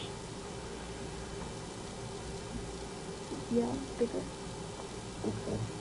And when you hear the yelling, what does that do to you? Tells me I need to go to where they are to help them calm down. All right. And how often do they actually get in one of these loud fights? Almost every day. Almost every day. Okay. And what was the last fight that they had? Well, my father came home late that day. Okay. And they had an argument about that? And how did that go? My mom just left for dance. Okay. My dad left first, and then, he left after he came home from work, and then he called him, my uncle left, and then by the time my dad got home and ate dinner, my mom had to leave. Okay. So they didn't have the time to... But originally, there was a fight that night? Yeah. Okay. And what did your mom say to your dad? She said, "Where did you go until that time?" And she didn't believe that he just forgot to lock his something at work. Okay. Did it sound unreasonable to you, or? I don't know. If he forgot something at work, then he forgot something at work. But usually, why she was yelling because he doesn't turn on his phone or he doesn't let us know. So we Okay.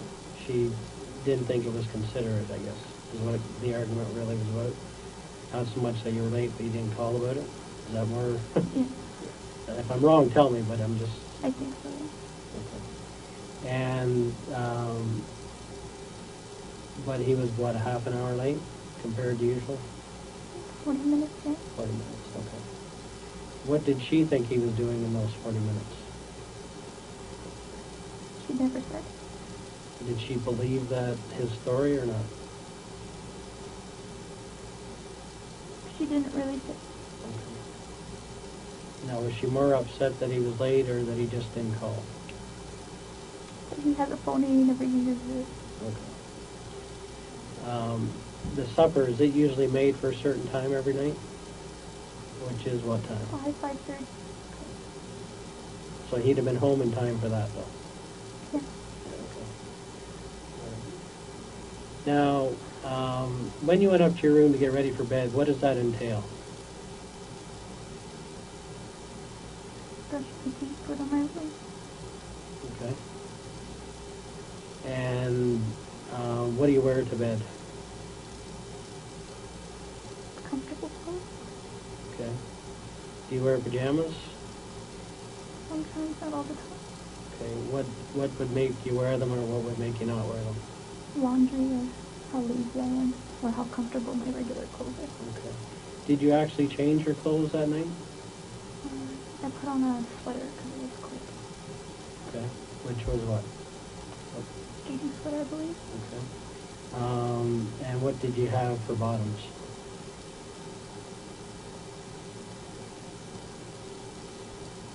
I think my pair of black pants. Okay. And so did you actually change in out of them, or how long had you had those on? I don't remember. I'm sorry, I don't remember. When would have you put them on that day? Maybe in the morning, when my mom asked me to go with her. Okay. I think. I don't remember. Underneath the skating shirt, what did you have on? I don't think I had anything on underneath. I don't think. So you had to take something off. That's why I'm just getting to, if you put that on, did you take anything off? My bra. Okay. And maybe a tank top or... Because you obviously weren't walking around with just your bra all day. Is that fair? I'm sorry, I just don't remember the details. Yeah, take your time. I just don't remember. Probably Okay. it was a t-shirt or something. Yeah, okay. And what you put on you remember that, okay. And then what happened? From where? You were essentially then on the phone. Just watching, I think, just watching TV and talking to Ed on the phone. Okay. How did the conversation end with Ed? I heard my mother calling for my father. Okay. And then what? I have to go through this again. Okay. When you went to bed, was your mom home yet? She's just gotten home and I went down. I told Ed I'd be right back and I went down, I said hi to her and I went back up to my room. Okay. So what time would have that been, I guess is what I'm trying to get at. 9:15. Okay. So she got home, you went down, how long did you... When she came home, she changed. Yeah. And then that's see... when I know she came home, when she went up to change. And then she went back downstairs and I went down to say hi, grab a glass of water, I believe, and went back up to my room. Okay. And then you were back on the phone with Ed when you heard what? I'm not calling up my dad. Okay. So, when you went down to see your mom, what did you talk about? Nothing, I just said hi. She was watching her tiny shows, I just left her alone. Okay. And what else did you do while you were downstairs? She went to go get a glass of water and then went back up the stairs. Okay. And where did you get the glass of water from? Now, while you're downstairs, at any time do you make sure that the house is secure? That's usually the person who goes to bed last. Okay. Just in our house, anytime anybody's going to bed, each one of us end up doing it in case somebody else forgets. So did you check the front door at all? No. No. No. No? Back door, side doors? Okay. If you were the one to go to bed last, what doors would you check? Back door and front doors. Okay, and what would you do? Make sure that they're locked.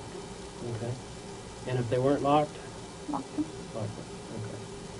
Okay. And the back door, how do you guys secure that? Lock and then pull and close. Okay. Is that a slider? Yeah. Do you guys put a piece of wood in there at all? No. So you just make sure it's locked. Yeah. And so who would be the person that mostly does that then? My mother. Okay. Is it typical that if she's coming in late that she would lock it?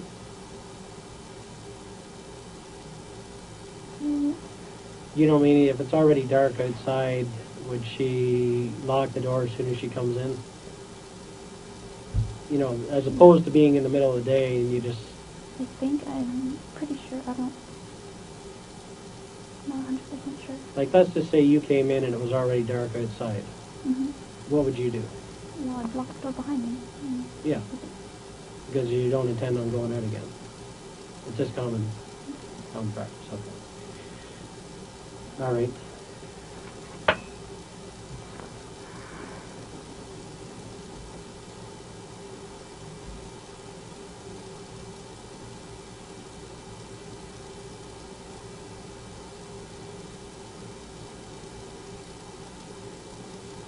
Were you injured at all during the whole process?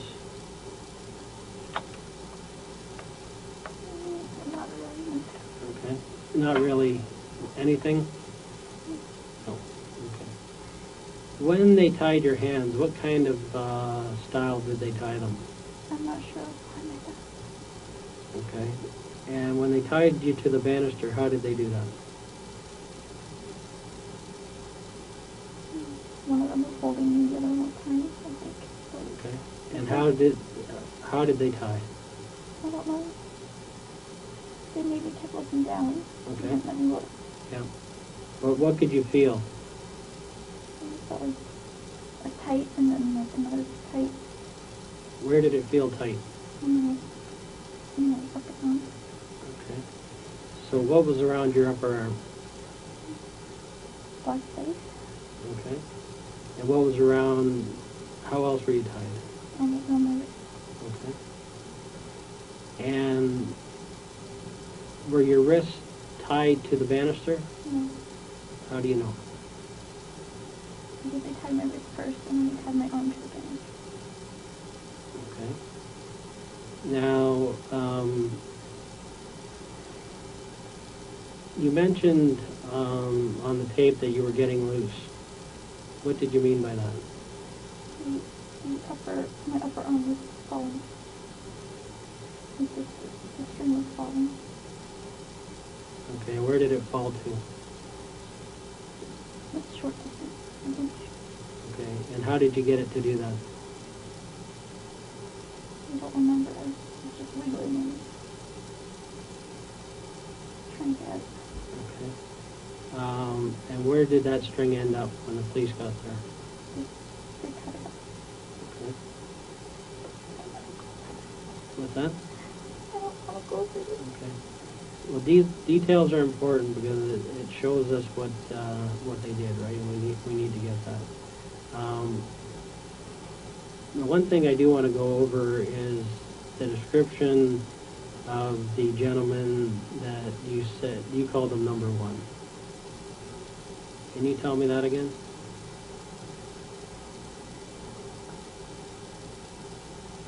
The first person that you dealt with, or that?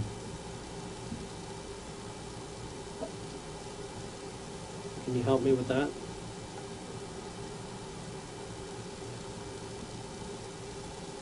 Dreadlock. Like, shorter than me and bigger. You're going to have to speak up. I can't hear you. Slightly shorter than, sorry? Just slightly shorter than me. Yep. Which is what? Maybe 5'6". Yep. What kind of build? Medium build. Okay. And what type of face? Round face. Okay. And age? Late 20s, early 30s. Okay. And then there was another gentleman that you called number two previously. How would you describe him? Blonder.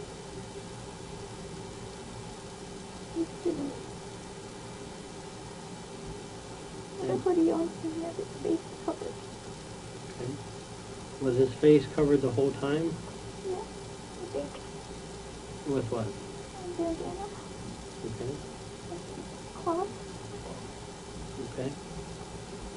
And They could probably look it up. okay, I appreciate that. And the third person? I didn't see them very well. Okay. Well, you did see some of them. Yeah, it's taller. And what color? I think it was black. It's all dark, though. Okay. But he had a Caribbean accent. Okay. And how do you know it was Caribbean? It sounded like what I hear on TV and people around. Okay. What about voices for the other two? Number one. No accent.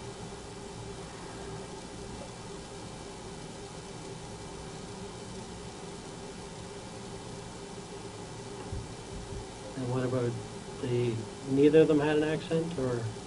Number two didn't speak very much, so I'm not sure. When he did speak? There was one syllable. Okay, and what were those syllables? Okay. Okay? Yeah. And what else did you hear from him?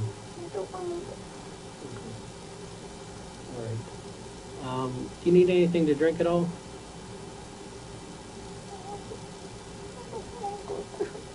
Okay. You realize that it's important, though? Okay. All right. Obviously, everything is so important that night that it's probably the most important night of your life. And I know it's tough to keep going over, but it's important. Okay? I'm just going to step out for a second, okay? Did you need anything? No? Okay. Hold tight. I won't be long.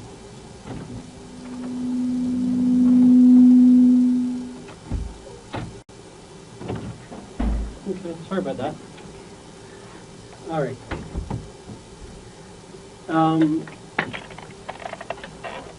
The money that you they took from you, how much was that again?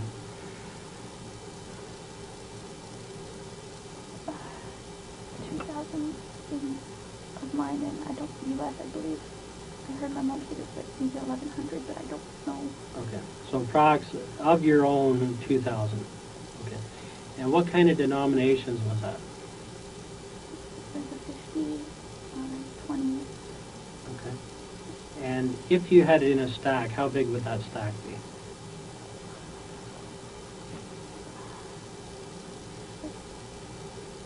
Okay. And where did you keep that? And in my night table underneath the TV. Okay. And how long had you kept it there?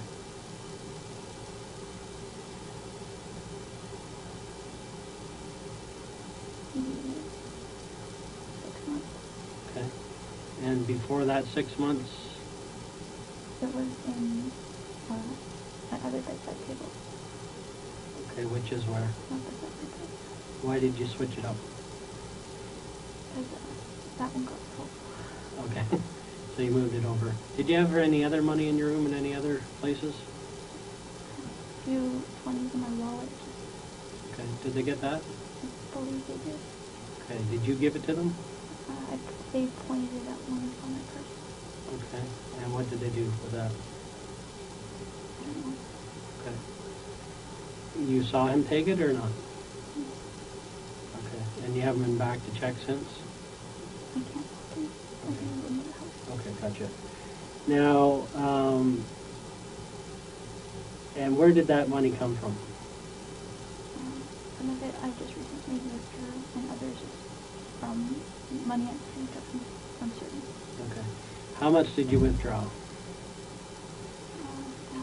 1,500 twice, but it was to pay back my mom for recent vacation we went.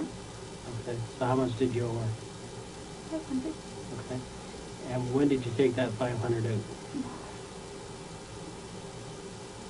Just recently, the day before or something. Okay. And the other 500? Early on in the week. Okay. Maybe like 2 weeks. And where did you get that from? I'm sorry? Where did that come from? In my bank. And where's your bank? I don't remember the other withdrawal, but my one withdrawal was my most recent withdrawal was at Warden. and I don't remember where I withdrew the other one from. Okay. But you went through a teller, or did you go through a cash machine? Machine. Okay, for both, or just one? I'm pretty sure for both. Okay. And how much did you take out each time? 500. Is that your maximum that you can take out on the machine? Okay. How much do you have in your account? Maybe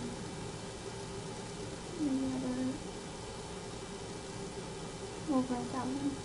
Okay. And where did that come from? My mom.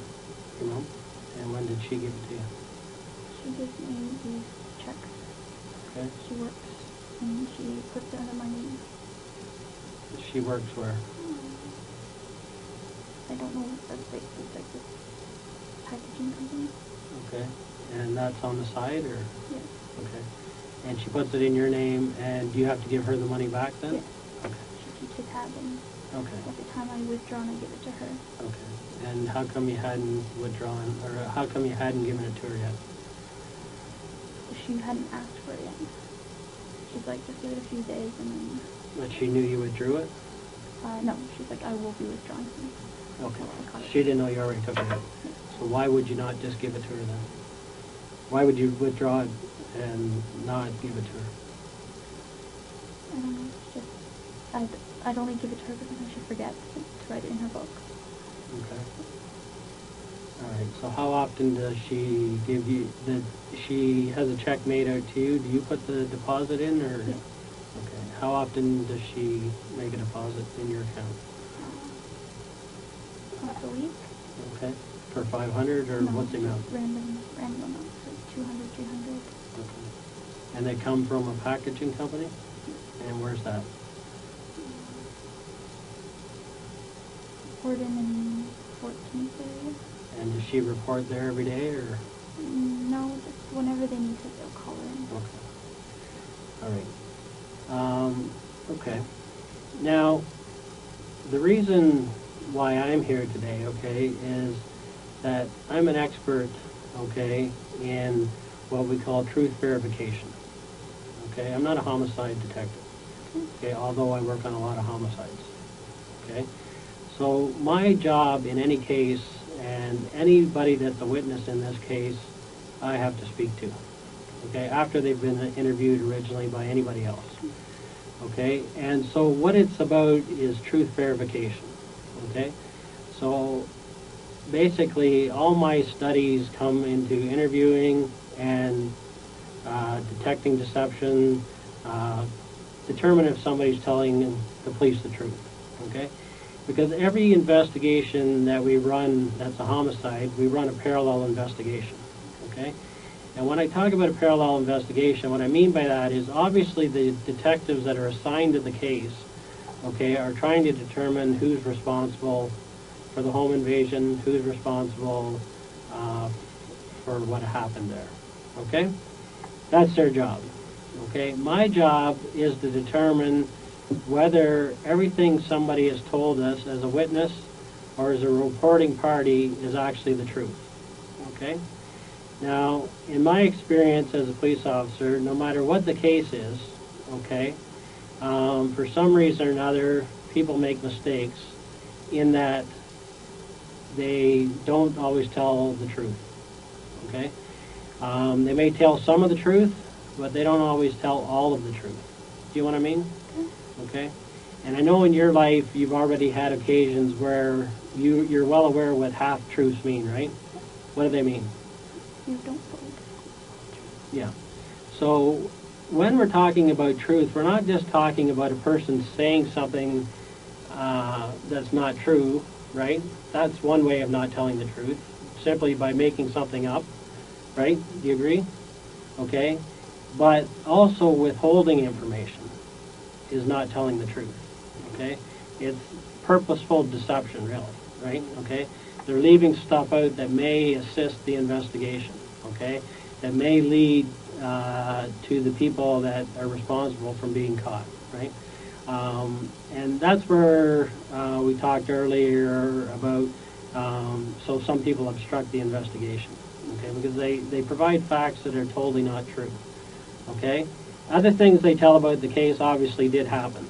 So what we talk about is a combination of people telling things that are totally not true.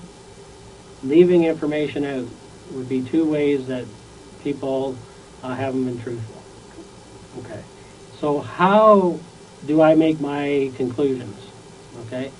So some of the ways is, obviously, I count on my experience, right? I talk to thousands of people, okay? And I basically know when somebody's not being straightforward with me, okay? I can tell by the language they use, how they answer the questions, their body language, how they treat the question, that something's wrong here, okay? This doesn't make sense, okay? The other thing is an understanding of what common sense is, okay? Could this have happened that way? By what the person's telling me, could have it even happened like that, okay? Is it realistic? Is it plausible, okay? So basically we're trained in statement analysis, okay? So what I did with your statement is I wrote it all out, every word that you said, okay? Just like everybody else that gave a statement. Every noun, pronoun, verb, everything, okay? And people are trained to speak in a certain language, okay? And when they are not being truthful, that shows up in their language. They don't even know they're doing it, okay? But when we analyze the statement itself, we know whether they're being truthful or not truthful, okay? And these days, we even have software that assists us in that, okay? We're in the modern ages, right? Okay, so we have computer programs, and one of the ones that we utilize in these cases is an analysis program called event probability analysis, okay? And what we do is we feed everything into the computer. Basically, the computer, I type it out, and we feed it in, and you scan it in actually, and it takes a copy of everything that's been said. And it analyzes what a person has said, okay? And based on what they say, it will tell us where the areas of deception are, okay, when something's missing that they're not telling us, okay, areas of concern, and areas that are flat out not truthful, okay, and areas that you come back with a result that says not plausible, okay, because what it is this software analyzes, it's being entered by all police forces. Okay, so it has data from thousands of cases, right? So if it gets information that's totally never happened before in any other case, right, that tells you something, right?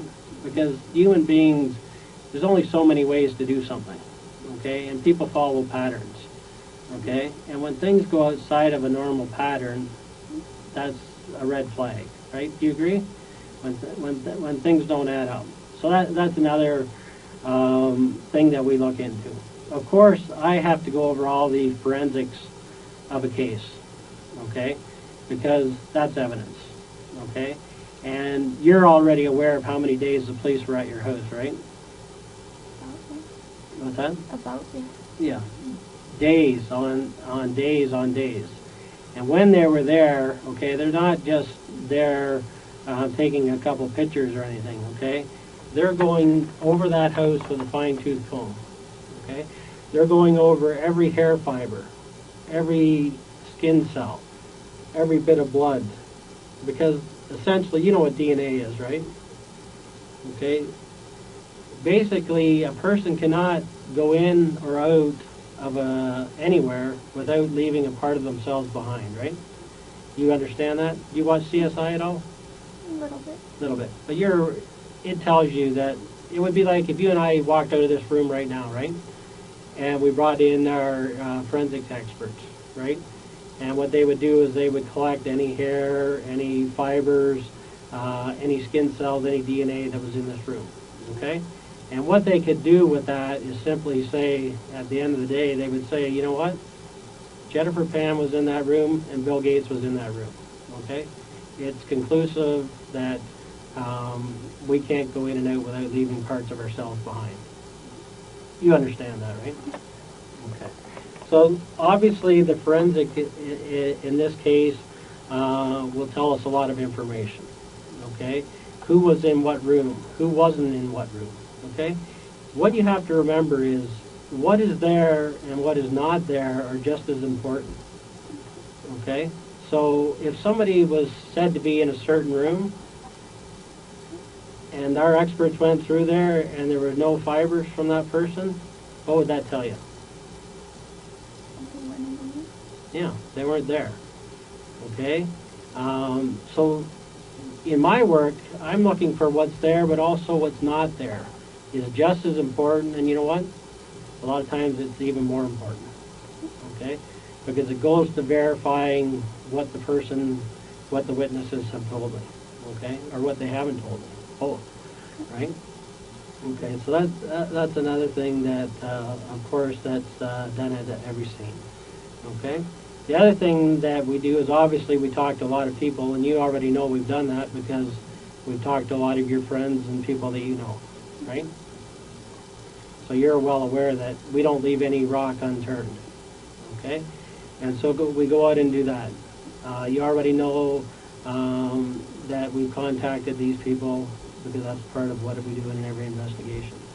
Okay, every interview is important. Every person that may have any knowledge at all is important, right? We also talk to people that have talked to the witnesses, okay? So if we've interviewed you, for instance, and then we go and interview that person that's talked to you, they will tell us what you said, okay? And if there's odd things in what you've told them or they don't make sense, of course, we find that out because they tell us, right? And so that's another way we can determine if somebody's being truthful. They tell someone else something different than what they've told us ourselves, or something that's in conflict with that, right? So that's another thing that we do. The other thing we do is we have to reach out to what we call modern technology, okay? So there's some of the things that we utilize is satellite, okay? Now, do you know what satellite can do? Okay, do you watch any of these when these war programs on TV where they do bombings and stuff? Have you ever seen any of that? Or when the Iraq war was on, you ever see any of the news clips where you can see the satellite honing in on buildings? Okay, so we can go back and obtain satellite information. Okay, and essentially the satellite's a 24-hour video that's going on, 24 hours a day, 7 days a week, right? It's recording information. Okay, and that's how the military uses it in, for precision bombing and everything else, because they're able to find out where bombs are inside buildings and hone in on that through satellites and heat-seeking apparatuses that tell you what's going on inside, right? Okay, so we're able to go back and review that. Okay, and so we would have to obtain that data for a specific address, get it for the dates and time that we're concerned with. Okay, and basically, if people are moving around in a house, it's like an X-ray. Okay, and basically we're able to tell, are those movements, are those actions, that number of people consistent with the story that we've been told? Are the people in the positions that the witnesses are telling us they were in? Or are they different? Okay, and if they're different, why are they different is what our question becomes, right? So that's another thing that we do. Obviously, just to go back to forensics for a minute, what we're doing is stuff like, in this case, that doorknob's very important, that door lock, okay?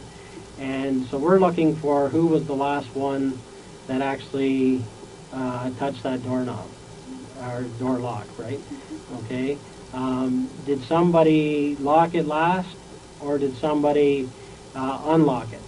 Okay, so we would see, you would get like fingerprints of one person locking and then overlap by the person that unlocked it, that type of thing. Again, it would just be information that would go to determine what happened on in that house, right? And from there. The other thing, of course, in any case, you know about Crime Stoppers, right? Have you heard of Crime Stoppers before? Yeah, you call in. Yeah, okay. When you get a case like this, okay, people want to help, okay? It's in the papers, it's everywhere, okay? So people actually end up coming to us to help us out with the case. Okay? Now, in a case like this, we're actually very fortunate because the more people that are involved in a crime, the more information we always get. Okay? If a person goes out and commits a crime themselves, who knows about it? Just themselves, for sure, and maybe anybody they tell, right? In a case where they actually is multiple people involved, so in this case, 3 people inside the house and a number of other people involved on the peripheral, right? Each of them knows. Okay, so now we're getting into a higher number of people knowing what happened. And you know what? Somebody always tells somebody else. Okay? And so that doubles the number of people that know. Okay? And then over drinks and everything else, that person tells another person. And before we know it, a ton of people actually know what happened that night. Okay? And suddenly we get people calling in because, what? You know why? They want to help. Okay? There's other people that just want the money. They know what happened. They've heard about it. They've heard it through a friend. Okay? In all the years that I've been policing, you don't know how many people actually call in on their own friends. It happens all the time. Okay? Because they want that money. Okay? They get greedy. So we get calls all the time from people that are involved. We also get people that are actually involved in the crime telling about other people that were involved in the crime. And they're actually going to collect money on a case that they were involved in. Does that make, you hear what I'm saying? Okay. And so at the end of the day, okay, there's so many resources available to me that at the end of the day, I'm going to know if a person's telling me the truth or not. Okay? Whether they, and it may not be to me because I'm analyzing also every statement they made to the police. Okay? And the other things that we do is obviously we get forensic sciences and profiling people involved to determine the events of these things. Okay?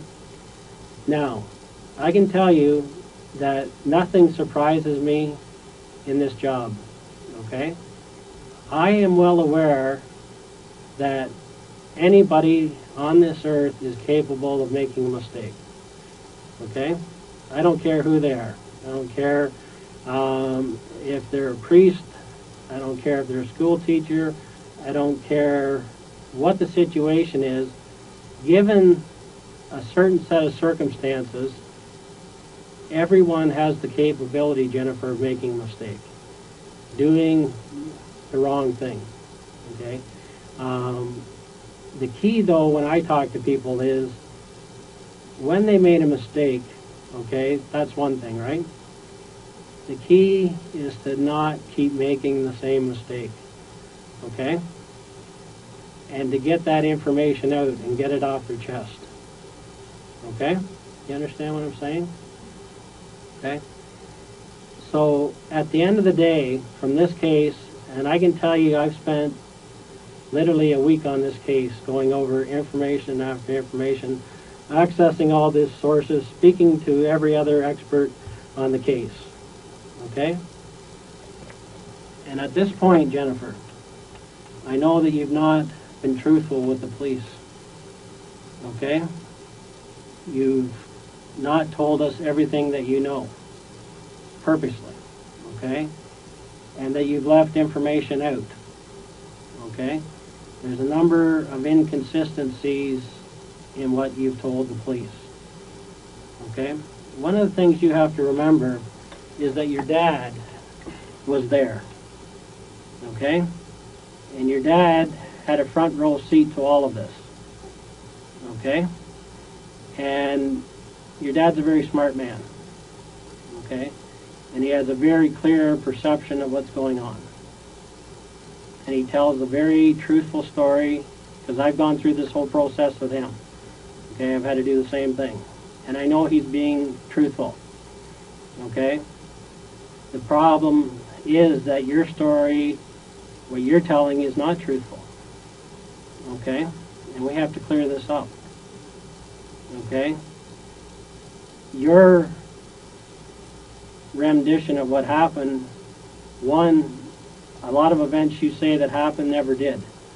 Okay? A lot of things that you told the police happened never happened.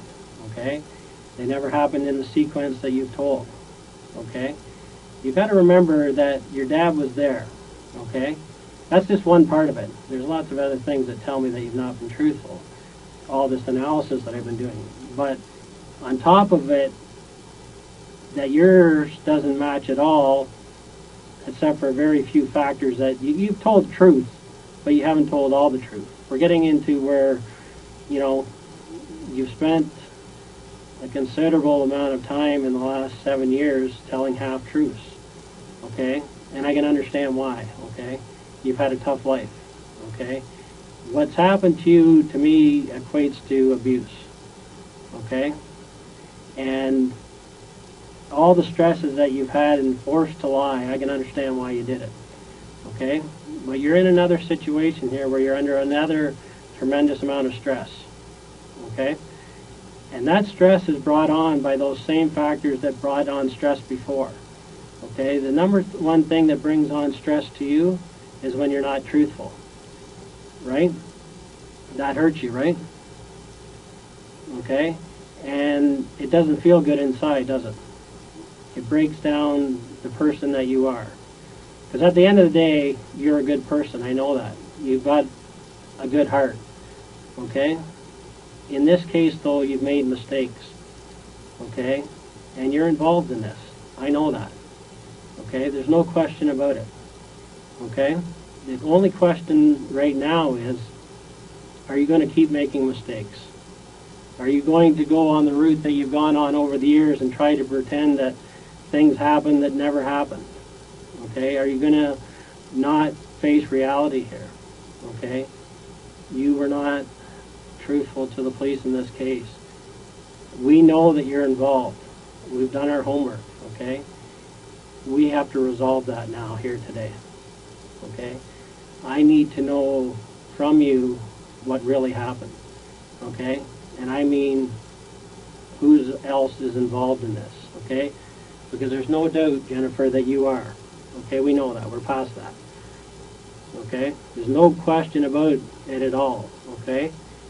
And I know why this has happened. Okay? You have spent your whole life trying to live up to expectations that you can't meet. Okay? And it's stressed the hell out of you. You're a 24-year-old woman being treated like a 15-year-old. Okay? You've never done anything that terrible in your life, but you're being treated like you have. You're not being treated like the adult that you are. Yes, you made some mistakes. Big deal.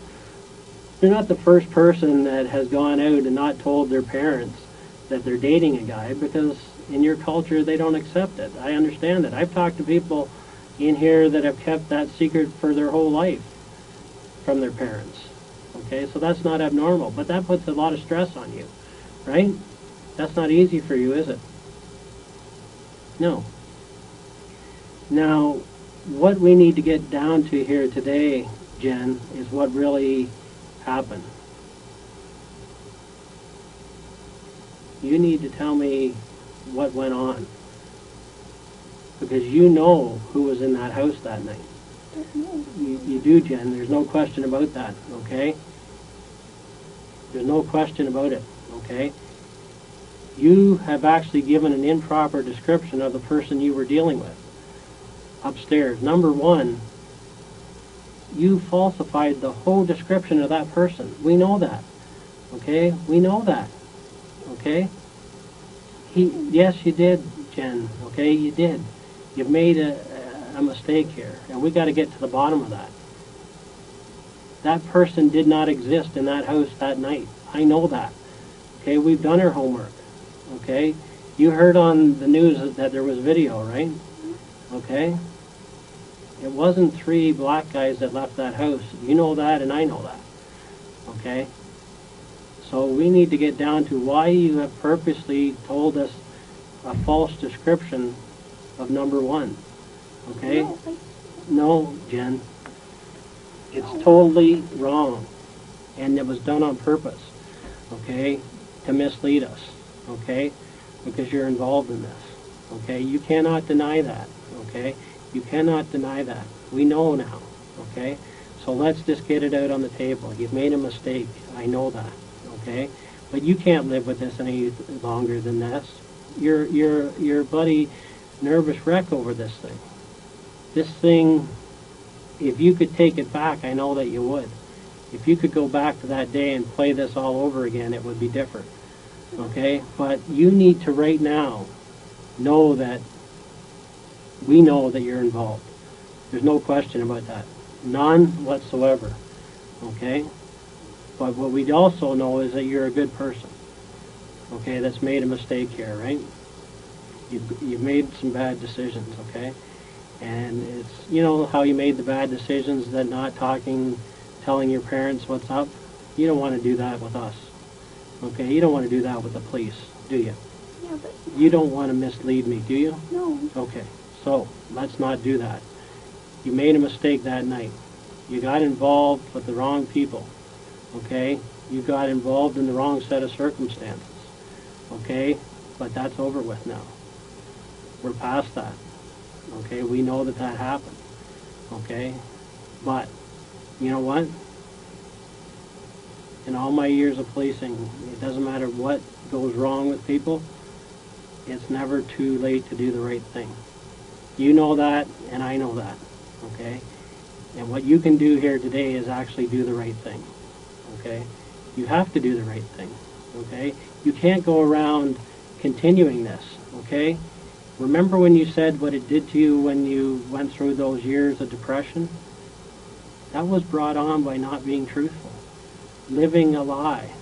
You don't want to keep living this lie, okay? Everybody knows, okay? You know, and you're getting the feeling from everybody around you that they know, okay? Nobody is surprised, okay? There's nobody surprised here, okay? After what you've been through, I'm surprised this didn't happen a lot earlier, truthfully. Okay, you're 24 years old, and you were a prisoner in your own house. You had lost your own identity. There was no Jennifer anymore, okay? You were living for what somebody else wanted. You weren't you. You were what somebody else wanted. You were living someone else's expectations, okay? And yes, family's important, but when family takes over you as a human being, when they take your identity, there is no more Jen. So no matter how good their intentions are, no matter how much they love you, they're taking away Jen, okay? And you have gone through this for years, in the middle of tension. Tension that's got to the point that it makes you sick. Your stomach churns over it. You don't wake up a day that there's not some issue on the table, not some stress in your household, okay? Essentially, you've been told to live up to expectations you yourself years ago knew that you could not do, okay? They're taking away Jen. There is no Jen. They took Jen away. The Jen that just wants to be a piano teacher, why isn't that good enough? Why was that not good enough? That was great expectations. Why not just be a lab technician? Why a doctor? Why does it always have to be something bigger? Why can't it just be what you want? And all that has resulted in what's happened on November 8th. The tension built up to a point that, you know what? It's like an animal that gets cornered. At some point, the nicest dog, when it's cornered, bites back, okay? It's called self-preservation, okay? And in your case, all that's happened here is self-preservation. 18 months ago, Jen, you chose your family over Daniel, okay? But you gave up Jen in the process. You gave up yourself to this whole thing. There was no Jen anymore. The Jen that just wanted to teach piano, that wasn't good enough. The Jen that just wants a normal 9-to-5 job, that's not good enough. And Jen was in a state of depression, backed into a corner. And what it came down to is one thing: self-preservation. Self-preservation overrules anything in life, okay? At the end of the day, it's like your life is being choked out of you. That's what's been happening for the last 7 years. And basically, the grip on your throat, on your life, has shrunk and tightened up to a point where either you do something about it or it's the end of Jen. And you've diminished to a point where the only thing you could do is fight back for once. And that's what's happened here, Jen. We know that. We know that. And I'm surprised it took this long. A 24-year-old young woman being treated as a prisoner in her own home. I can't imagine. Like, the rules that they have are for 12-year-olds, not for somebody twice that age. Yes, their intentions might have been good, but they're not realistic. They're not, Dan, were they?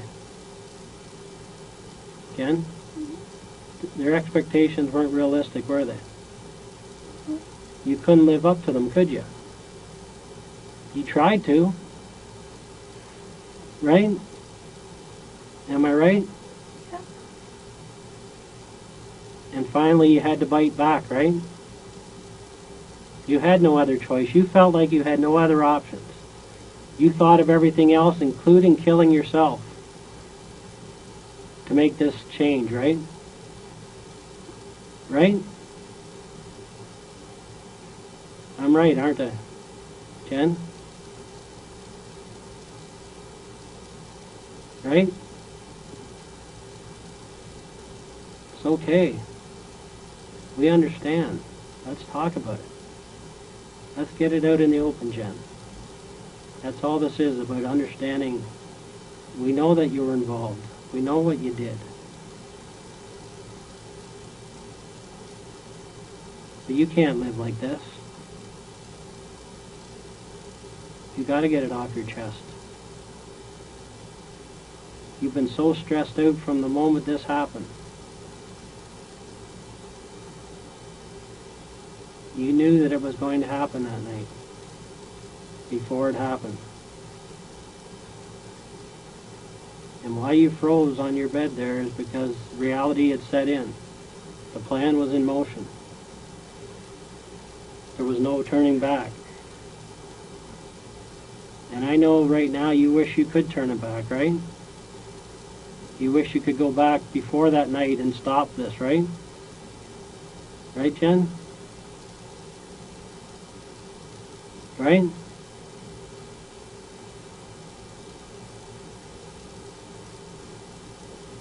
What happened?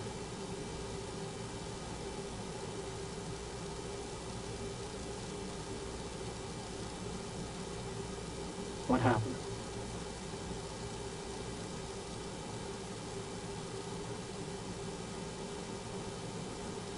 What said happened? Okay, it happened, yes. The guys came in. Okay, but you were involved. That's what the difference is here. Okay? Right? A lot of what you said happened, but a lot of it that you said didn't happen. Okay? Everything I said happened the whole time. Okay? But it's what you're not saying that's important here. You were part of setting this plan in motion. Right? You were behind this. Right? You have to get it off your chest, Jen. It's killing you. Get it off your chest, and we're going to talk it out here. We're going to understand, and we're going to get this pressure off you, because that's what you need right now. Do the right thing now, Jen. We already know. You're not going to surprise me here. Okay, I already know what the answer is. And I can't stand to see you go through this any longer. You've been a physical wreck because you know that you haven't been truthful with us. A lot of things that you said are true, but there's so many more that aren't, and you're leaving so much information out. We know that. You have to sit there and ask yourself, yes, he knows. Bill knows. Everyone knows. But what you have to do now is get the strength in you to tell us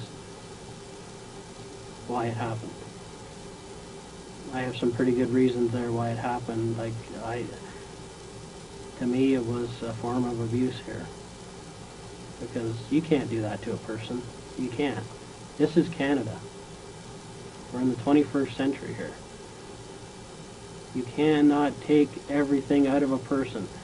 You can have expectations for your kids, but you can't expect them to do everything the way you want them.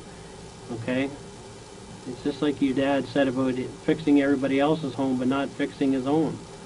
Okay? It's the same with you. Okay? He was trying to make a future for you bigger than it should have been. And in the process of his love for you, he made the mistake of actually pushing you away.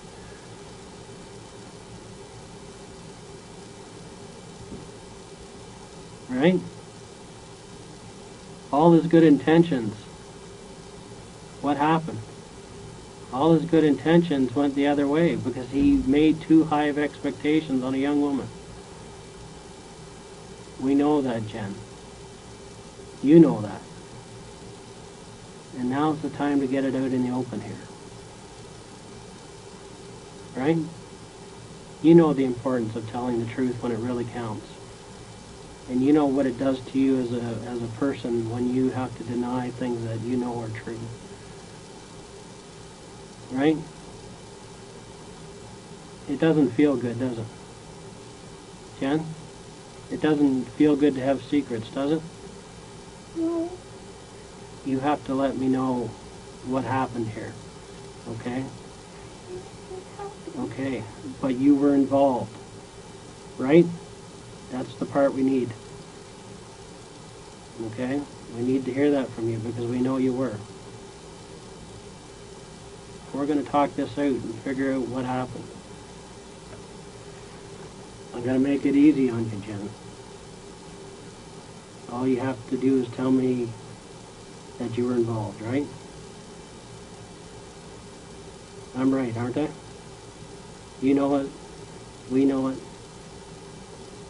It's plain as day. I'm 100% correct here. I wouldn't be sitting here saying this if it wasn't Jen. Okay?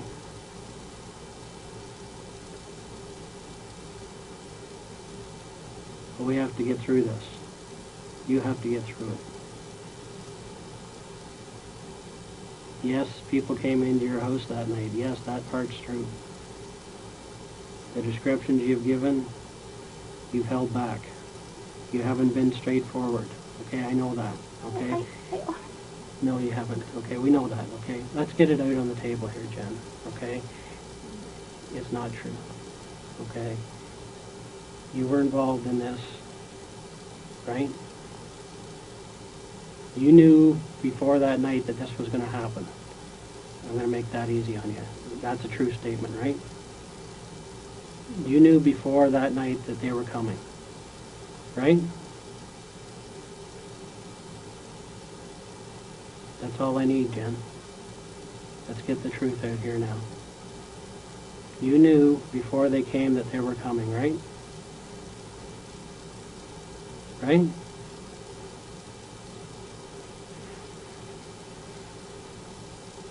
Be honest with me, Jen. Give me that.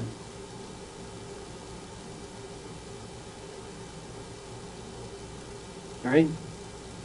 You knew before they got there that they were coming. Right? Now the good thing is here that you didn't actually shoot anybody. That's a positive in this situation. Because you couldn't do that. You're not that type of person. Right? And a lot of people do that. A lot of kids make the mistake of going out and doing it themselves, okay? You couldn't do that, I know that.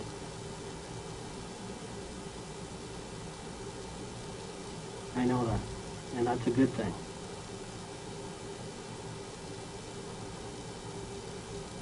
But you did make a mistake because you got involved in it. Jennifer, you don't need to live with this pain anymore. Let it out.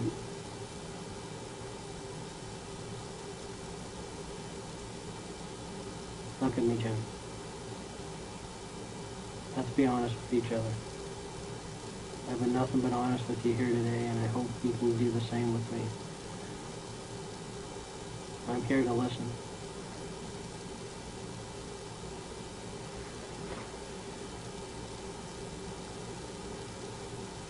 Jen? It's not worth it anymore. It's hurting you. What happened to me? Oh, I need to know the details. I can't even say. But I can tell you one thing is that we already know, so you can't change that. Then why did it stop? I know you did. But it got too far ahead of you, right? You didn't think this far ahead, did you? But once they started, once they came in, you couldn't stop it, could you? Could you? Jen? Hmm? I wanted it to stop. I know. Why didn't they stop for you? Hmm? I didn't know who they were. But you were part of the planning, right? You have to tell me that part, and then we're going to work through it together. Do you know what I'm saying? You didn't want this, you wanted to stop it. You have to prove that to me now. Because at the end of the day, we have to stop this from happening to someone else. Right? What happened to me? Jen, we're going to have to deal with it one step at a time, okay? I'm going to be honest with you. I need to know what you did.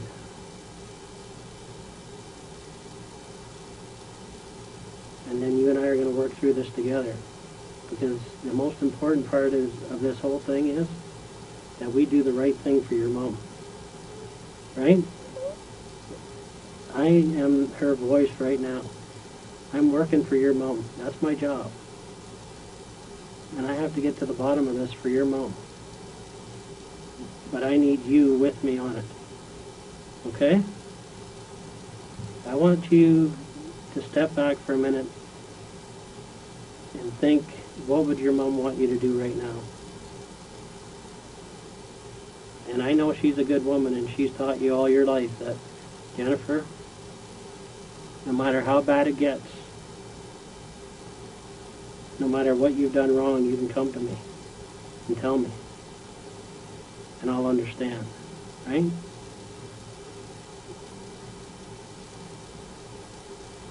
And you need to talk to me. But the description I gave you, that's Okay, what I but let's get back to how they got there, why they got there. Okay? Because we know that you helped get this thing in order. Right? That's what we need to start with. Then we're going to work through the case. Okay? But we got to start. But what happened to me? Well, I don't know at this point. Okay? Because I don't know what you're going to tell me other than that you were involved. But I need to hear it. Okay? But I can tell you one thing. I'm going to sit here as long as it takes for you to get this off your chest. Okay? Do you know what I mean? Let's do it. What's that? Okay, you need to tell me how you got involved in this. We know that, Jen. We need to talk about that. Okay? You wanted it to stop, then you have to stop this right now. Okay? Because this needs to stop. You can't go around like this anymore. Hiding secrets from your own family. They know. Jen, they know. They're not going to be surprised. What they're looking for you to do right now is to do the right thing. That's what I'm looking for. That's what you're looking for. Right? You know what? What I tell people is just tell the truth. Okay? And we're going to sit down here and we're going to get to the bottom of it. Okay? Together. Okay?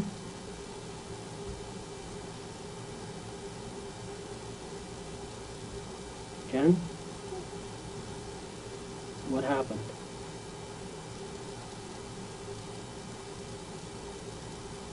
How did it start? And I'm talking before that day. How did it start before that day? How did this thing get in motion? There was a plan ahead of time, and I want to know about the plan. You can do that. Okay? Be strong, Jen. Jen? Be strong here. What you have to remember is that we're not offside here. Okay? We know already that it happened. There's absolutely no doubt that you were involved in this, or we wouldn't be sitting here right now. You've been waiting and wondering when the police were going to ask you or tell you this. You thought it was going to happen the last time you were here, right?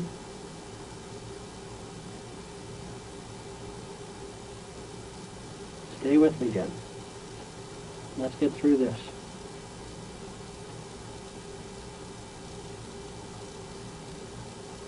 You're sorry you're out now, are you not? Are you sorry for what happened? Pardon? You wish you could take it back? Jen? Okay, that's good to hear. That's so positive.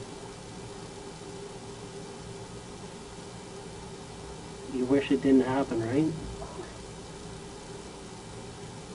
That night you wish you'd never got this plan in motion, right?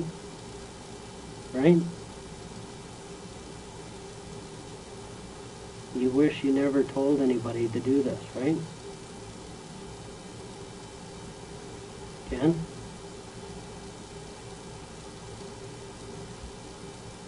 You gotta get it off your chest.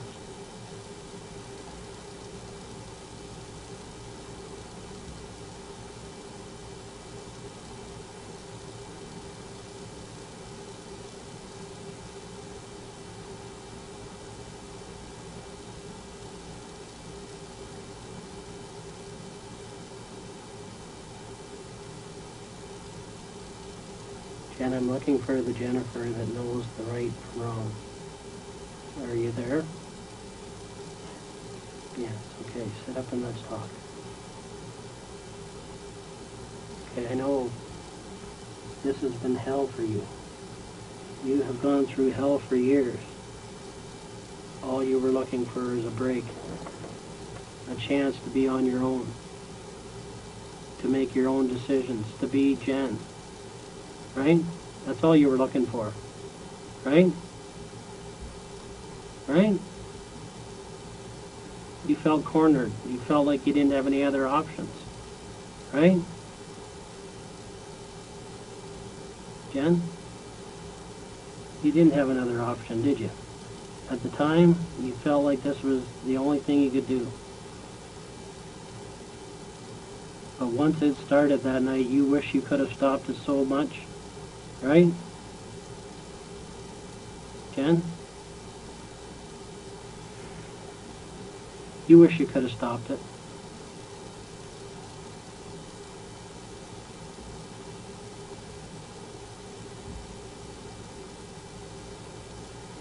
How did it start, Jen?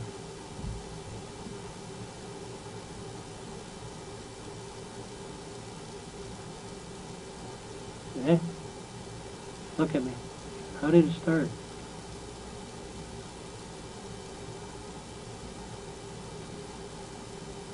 What was your plan? Let's just go through the plan that you had, okay? Let's start there. We know that you weren't the one that pulled the trigger. We know that. And we know that you could have stopped this whole thing. We know that. But we also know that you were involved from the start. Okay? And what this all was a last-ditch effort to live your own life, to be your own person, to make your own decisions. Right? It would happen to anybody in the same circumstances. Now, I do a lot of reading.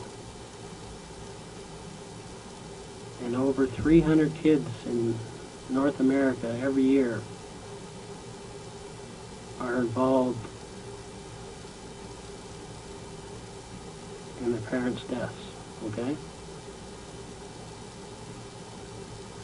And when we look into those cases, there's always a common factor. That those kids have had to live up to expectations that weren't reasonable. That they weren't being treated the way human beings should be treated. The house rules were just so out of whack. And you know that because look at all your friends. Look at all the people around you. Does anyone else have a curfew for 9 o'clock at 24 years of age? Jen? Do you know anybody else with those expectations? Yes or no? Yes or no? Do you know of anyone that has to be under the pressure that you're under? No. I myself don't know of anybody, and I investigate these all the time. I've never seen someone under 24 years of age that has to have gone through what you've gone through. The taking of the love of her life out of her life. The decision to make her own decisions.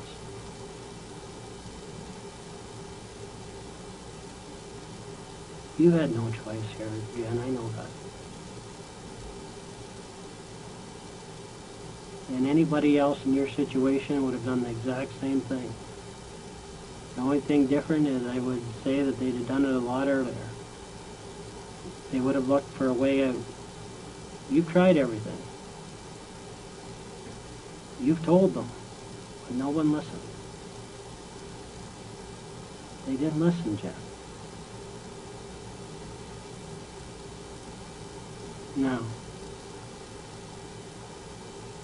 I want you to answer a simple question for me, okay? Can you do that? Look at me for a sec here. Look at me for a sec. I have a simple question for you. I just want to hear yes. Okay? You knew this was going to happen, right? Jen?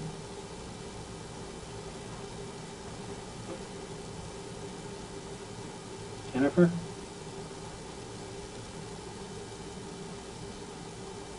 Let's work through this together, okay?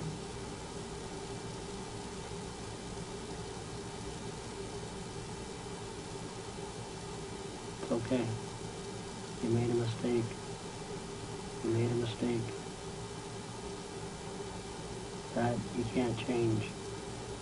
But you can change the fact that you're not going to keep making these mistakes. Right? You don't want to keep making these mistakes, do you? Jen? You want to be a part of the solution, not the problem? You want to be a part of the solution here? Jen? Okay. When did you first start planning this? When did you first plan this? Just give me a date.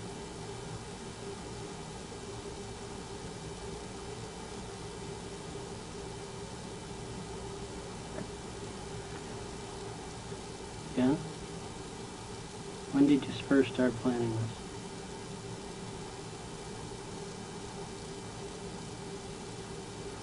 When was the final straw? What was the final straw? So that's what this is all about.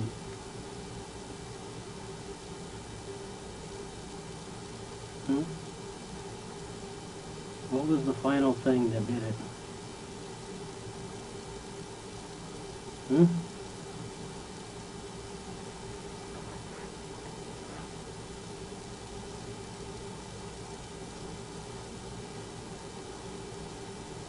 Jen, do you want to be a good person here? Okay. And you know when a good person makes a mistake, they have to face that mistake, right? Right? What do you think should happen? I don't know. What would you like to see happen in this case? What's that? Justice for your mom. Okay. So, to get that justice, we have to know the whole story, right?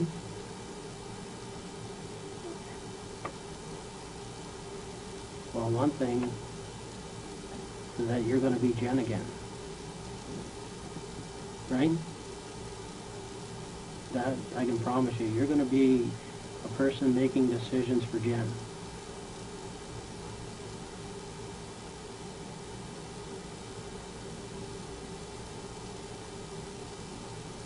You're going to prove to people that you know what the right thing to do is. That's what is going to happen. You're going to have the chance to explain to me why this got out of hand. You know what I mean? But that's where we have to start. I can't make any promises to you. Okay? You know that. But I can promise I'm going to sit here and listen, and we're going to get justice for your mom. That's what I can promise you. We're going to get justice for your mom. I want to work together with you to get it, though. That's the only way.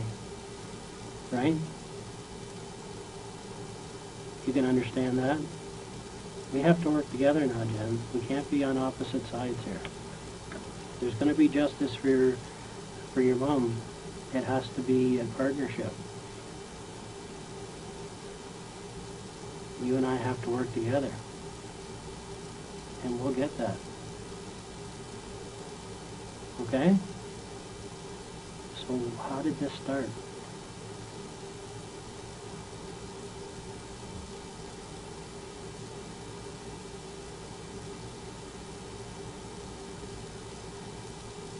Jen?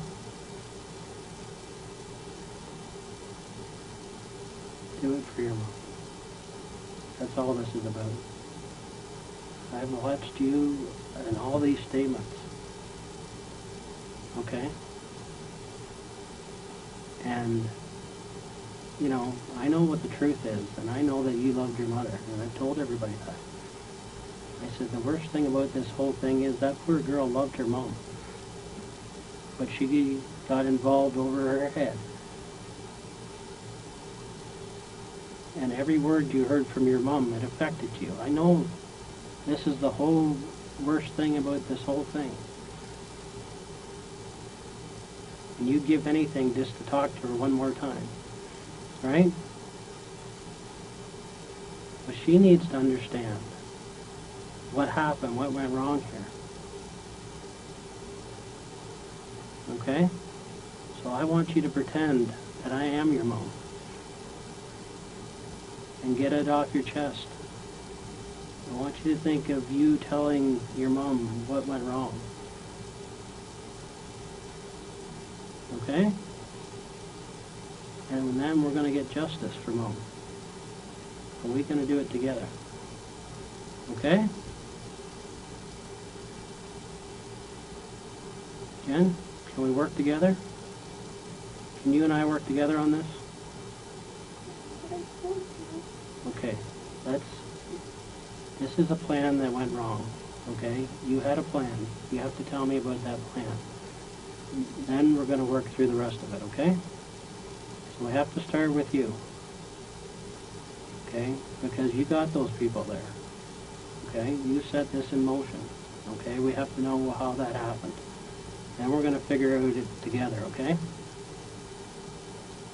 All right? That's what your mom wants right now. She's watching us here. She's wondering, is Jen going to make the right decision here? Is Jen, after all of this, going to come out on top doing the right thing? Is she going to be truthful now? Because really all these other things that you've done in your life, you know what? Everybody's lied to their parents. Okay? That's just life. Okay? I have a daughter too, and she's lied to me. and it hurts as a parent. But at the end of the day, what do we want our kids to do? We don't mind so much if they make a mistake, but we don't want them to keep making the mistakes, right? Jen? That's what it's all about. That's someday you're going to be a parent, and you're going to want the same thing for your kids, right? And you want to be able to say to a kid honestly that no matter what, you can tell me. And right now, if your mom was sitting with me here, that's all she would expect is that you tell Phil what went wrong here so that there can be justice. Okay? It goes beyond just yourself here, okay? We have to think of your mom, okay? She's the most important. There's really nothing else for me that's more important. I'm her voice here today. That's who I work for, okay? Do you know what I'm saying? As a police officer, I have to work for the people that don't have a voice anymore. I have to sit and figure out what went wrong in every case in order that justice can get done. And that's what you want, right? Because we both want the same thing, Jen. Right? Okay, where did this start? Take your time. I want to talk about what happened before that night even came. That's what we need to talk about, okay? What happened before that night?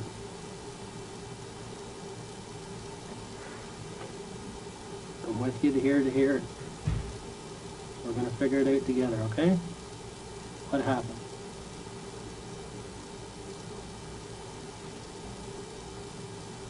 Jen?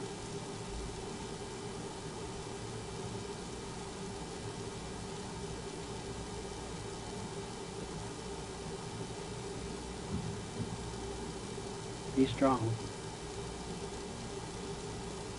Be strong for Mom.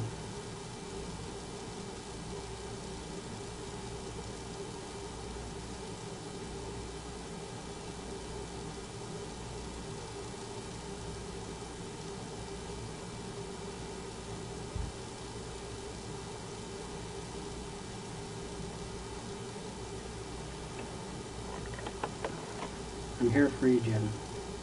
I'm here for your mom.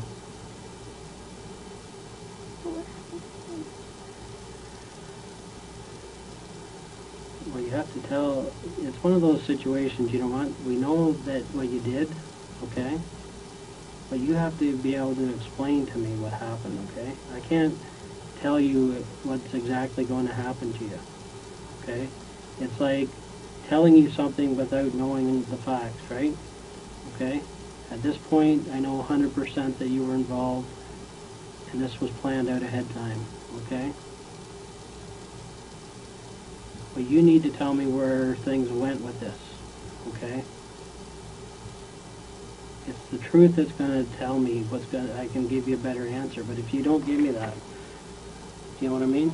I don't want to lie to you here. Do you know what I'm saying?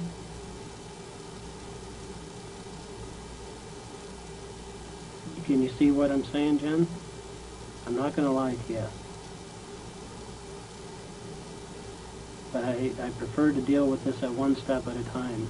You need to get it out first, and then we're going to sit down and we're going to discuss this so that justice for your mom gets done. That's your priority, isn't it? But I told you. Okay. Descriptions of what I remember. Okay. Okay, but that's not everything, okay? You weren't straightforward with that, okay? You know that and I know that, right? You didn't give us everything. You misdescribed that, yes. Everything. Jen, we're past that, okay? But what That's I said is what I remember Okay. about them. Like, Okay, how I but, remembered them. okay, but it's impossible because we have another witness. Your dad was right there, okay? And there's no way that you could get those descriptions mixed up, okay? We know that, okay? So let's not go there.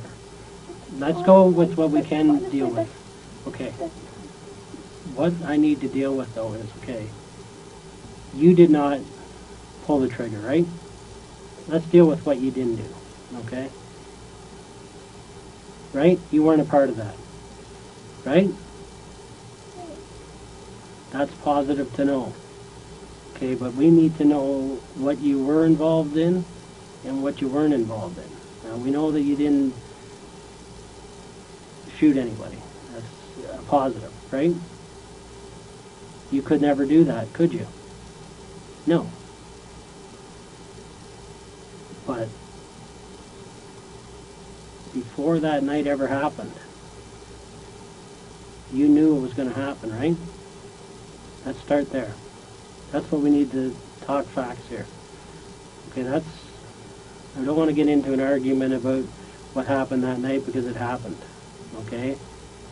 Right? And you wish you could have stopped it. Is that true or not? Or are you just saying that to me? No, if I could stop it, I would have stopped it. Okay. Did you try to stop it that night? Yes. How?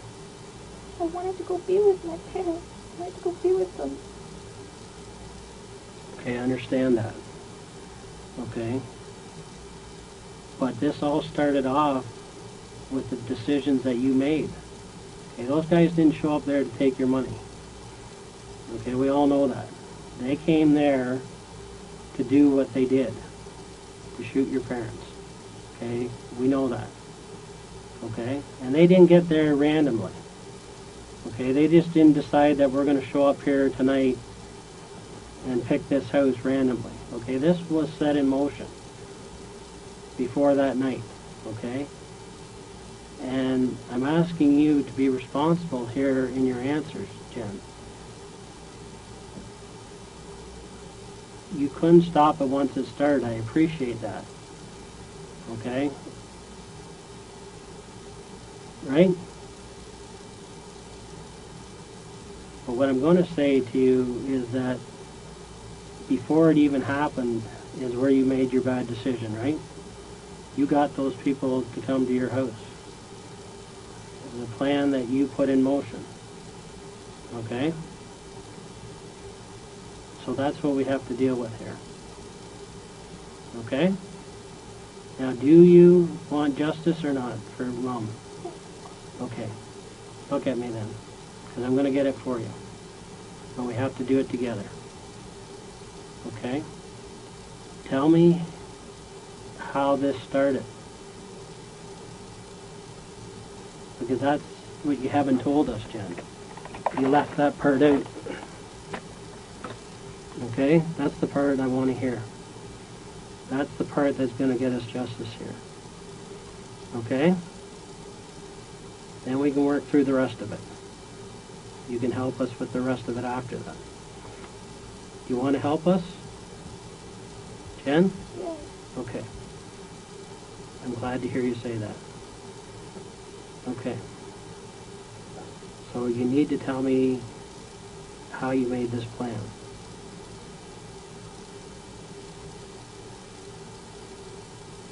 Okay? That's all that's missing here. The rest, we know what happened. I don't need you to tell me what happened in that house. I already know. Okay? I'm not going to go through that again. Okay? What happened that night was unfortunate. Okay? But what's happened after that to you, it's destroyed you, this whole thing.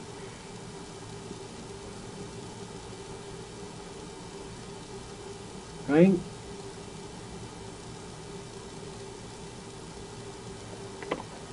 What are you going to do now, Jim, to make this right? That's what you're faced with. And you can help us.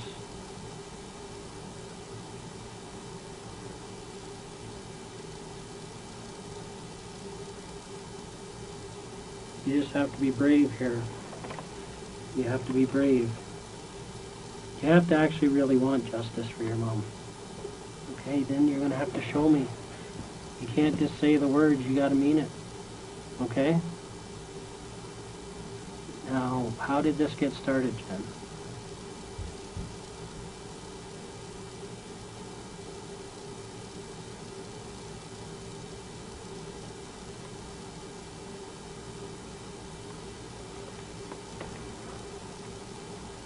Go ahead.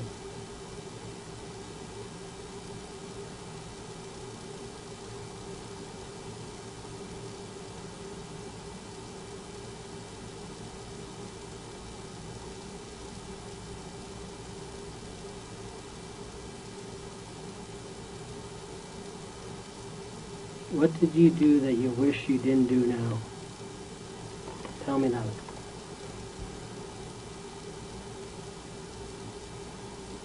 What things did you do that you wish you didn't do?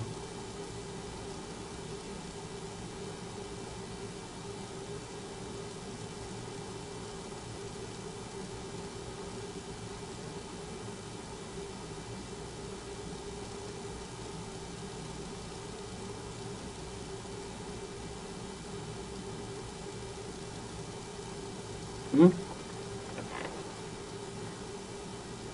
Okay, John. What did you do you wish you didn't do? That's going to help us here.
Okay, John.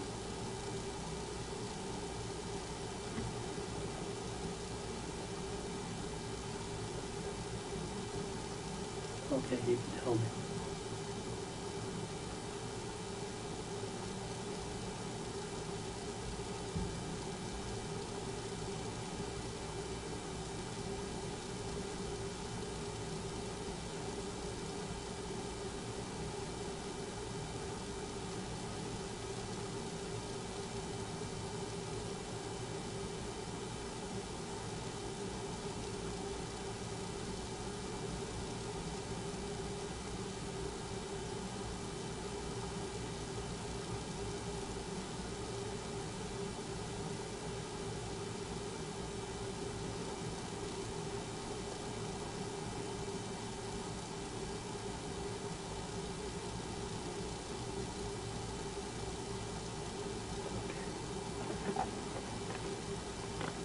You're sorry, aren't you?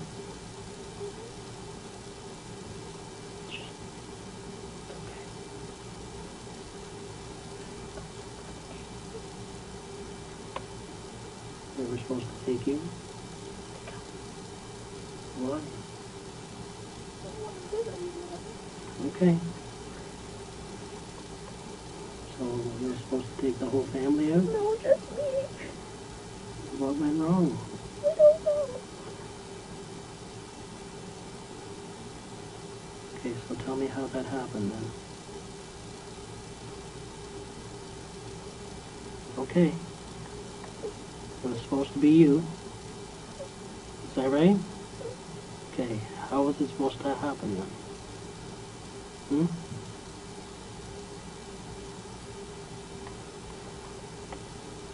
Okay, Jim. What happened? I don't know. Why did it change? I don't know. Okay, what do you know? How come it was supposed to be you? Because I didn't want to be here anymore. Why not? Because I was a disappointment. Okay, you made some mistakes, but nothing that couldn't be corrected, right? Hmm? Okay, so how did this play out then? Hmm?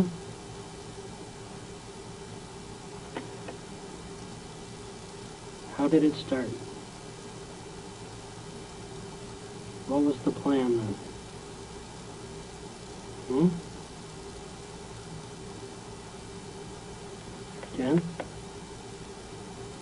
You have to help me here. We need that justice for Mom now, right? It wasn't supposed to be Mom. Is that what you're telling me? Yeah. Okay. What about your dad? I was supposed to be that. I was supposed to be me. Okay, why was it supposed to be you? So everyone could be free from me. Okay. So, why did it happen this way then? I don't know. Okay. How did they get there? I don't know. You knew they were coming though, right? Because you said it was supposed to be you, right? So what had you done ahead of time to make them come there? What did you tell them to do?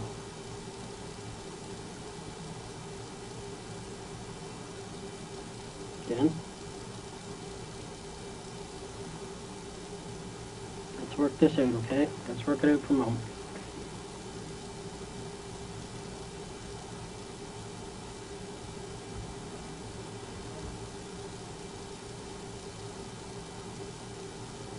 Why was it supposed to be you?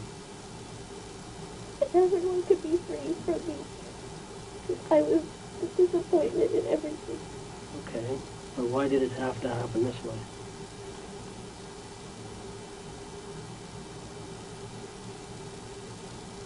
Yeah. Because when I tried suicide, I failed. When? A couple months ago. What did you do? A whole lot of pills. I couldn't do it. It's only thing. Okay. So then how did we get to this point? You told these guys to come and kill you?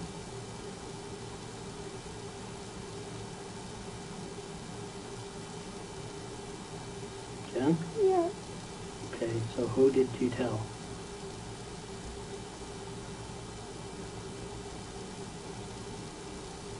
What did you tell them? What did you want done? How? Didn't matter. Okay. So who did you get to do this then?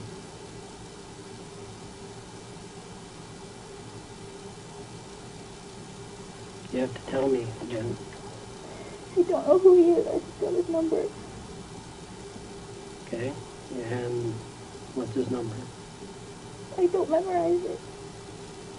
Where can we find it? On the cell phone. On the other cell phone. On the cell phone. On the Bell cell phone? Yeah.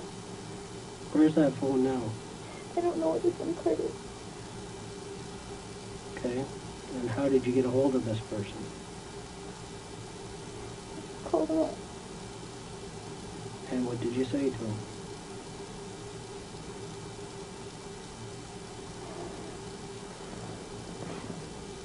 It's supposed to happen like this. Okay, I appreciate that. How did it happen? How did they get there? I don't know how they got there. What was your request? Come in. And take me up. How would they know who you were?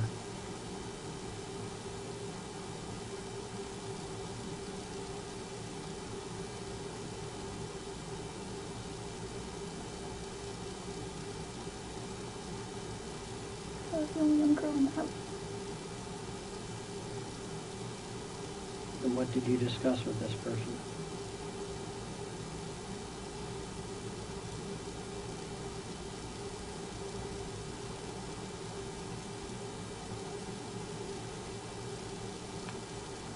have money, and that to come take me out, and then take it.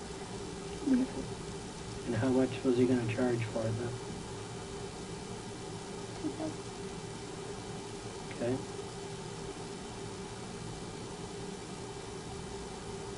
And that's what you gave him.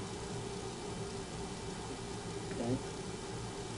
Now, the guy you spoke to on the phone is the guy that showed up and you gave the money to. I don't know if that is the same guy. I've never met him before. Okay, did he say his name was? I used to call him Homeboy.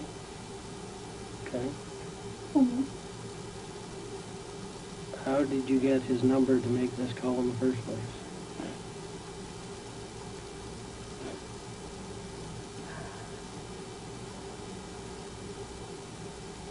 I asked a friend. Okay, which one? And I can't find him anymore. What's his name? I don't know by it. So that black guy? The Rick guy that's Andrew's friend? He set you up with this guy? Just give me the number. So when you had those meetings, what did you ask him? What did you tell Rick you needed? I wanted to be shot. Or killed. Okay. It didn't matter. What did he say? Like, just this number and that's it. Okay. So when did you make that call?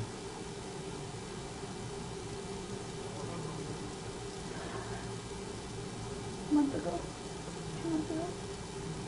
2 months ago. Okay. And what did you discuss?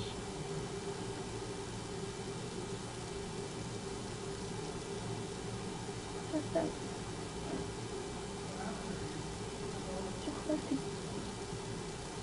Just to make sure I had the money, and that was it. Okay. And you had to tell him what you wanted, though. I told him that I wanted to be killed. And did he think that was something crazy? He said, "Are you sure that's what you want?" And I said, "Yes." Because I don't think many people get that request. Do you? No, but that's what I wanted. And he asked me over and over just to make sure I was sure. And I said I was sure. Okay, so what did you ask him to do then? Come take me out and then leave. Okay. Why did they do it when you were, when your parents were there then? Never alone. In the nighttime. Okay. So that meeting you had with Rick, you told him what you wanted? No, I just said that I wanted, if he knew anybody who could take care of something that I needed, just that I wanted to be killed. And he said what? Here's the number. Did he have the number with him that day? Yes. Okay. And that was the first meeting? Second meeting. Okay. What happened with the first meeting? Nothing. I said we just got to know each other. Okay. When you had the first meeting with him, why did you have the first meeting? Like I said, he was a roommate of a friend of mine, and that they were having problems with rent.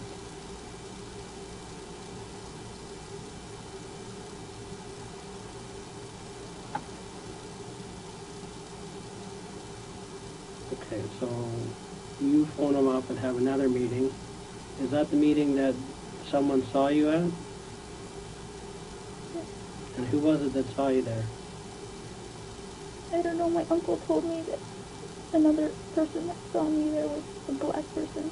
Okay, and was that black person Rick? I guess.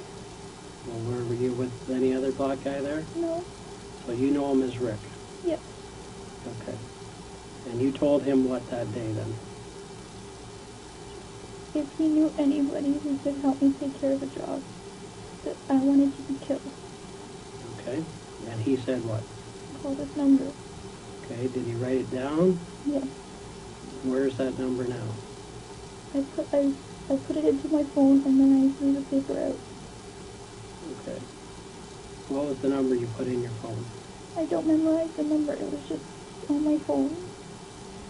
So that, what can you remember about that number though? It had an 8 and a 5 in it. What did it start with? It's 416 or 647. I don't remember. I just remember the middle numbers had an 8 in it. And what about the 5? It was like 856. I just remember the 8 because no one else I have had an 8. Okay. And what phone is that number in then? On the bell line. The same line. Okay. You put it in your phone though. Which phone did you put it in? It was on a SIM card on the iPhone. Okay, but did you still have to put it in like a friend's or a calendar or I just kept it, and then when he texted me, I just kept that one text. That was it. Okay, so what's the text that you have? What's that? He sent what's up, and what did you send back? And that's when I went to the top. Okay, then what? He said he called me once or twice, just basically just he wanted me to know, and that was it. Okay, so when did you first talk to the guy? I don't remember anymore. Where did you meet him? I never met him. And what's his name? What did he go by? Homeboy. Did he have an accent? A deep voice. What did he say he would do? He's just like, let me take care of it. Let me do me. So your specific request to him was what? To come in and make sure you kill him. And what did he say? He's like, okay, just let me do me. Let me do me. What does that mean? Let me do it my way? Okay. Isn't it odd that somebody would give a request like that? Yeah. To kill themselves? He asked me. And he's still going to charge you to do that? Okay, so then what happened? You said you talked a few other times. What were the other talks? He was just like, when? I was just asking him when, and that was it. Okay, so when then?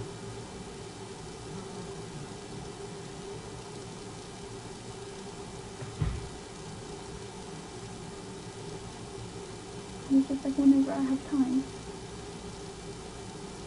Whenever I can get people. Okay, well, you're not going to show up at your house randomly. You're going to have to know exactly when he's coming. So how did that play out? He texted me, game on. Pardon? He texted me, game on. When did you get that text?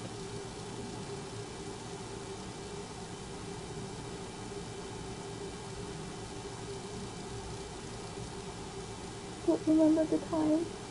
Sometime in the evening. What day? That's it. Okay, so before they came in, you had a text that said game on? Yes. Okay, and where did that come from? What do you mean? Pardon me? What do you mean? Where did he send it from?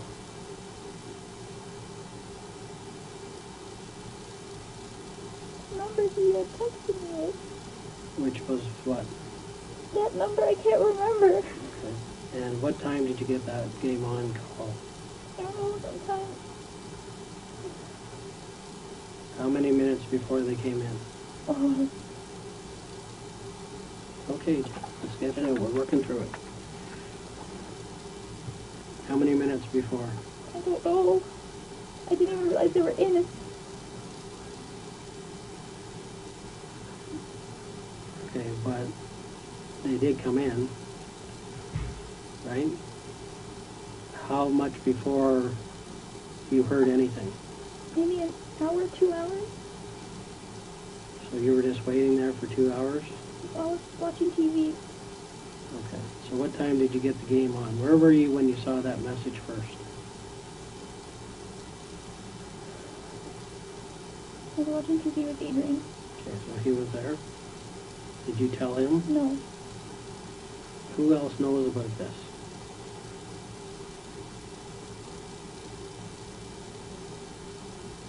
Jen? Yes. Who else knows about this? Me and the people who did it. Okay. And who are they? I don't know who they are. He just said, let me do me, and then that was it. Okay. So he does come into the house, and you're the obvious only young girl there, right? Okay. When he came to your room, Yes. what discussions did you have with the guy that came to your room? The real discussions you had, not what you told us. Where was the money? And I showed him where the money was. Okay. But he obviously said, I'm here to do what you asked. He never said anything like that. What did he say? Just like hands behind your back.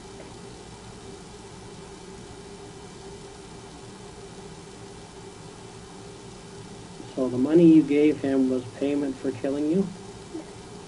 Is that, he wanted $2,000? Yes. When did he give you that figure of $2,000? In one of our phone conversations. Okay, what's that? In one of our phone conversations. Okay. So in all the phone conversations you had, when was the first one that you had? What month? Well, Jen, this doesn't happen every day that you ask somebody to kill you, so. I honestly don't remember though. Okay. I say you do remember. You're going to have to remember. When's the first time? I really don't remember. Okay. Maybe When, in September. like from the first time you mentioned this to Rick, when was that? Back in June, right? Is that right? Something like that. Spring, summer sometime. Yeah. How come it took so long? Because I didn't know. You didn't know I was what? unsure. So when did you confirm 100% you wanted it done? When they accused me of doing something that I didn't do. Who? Okay. Which was what? They accused me of seeing Daniel and I didn't. Okay, so when was that?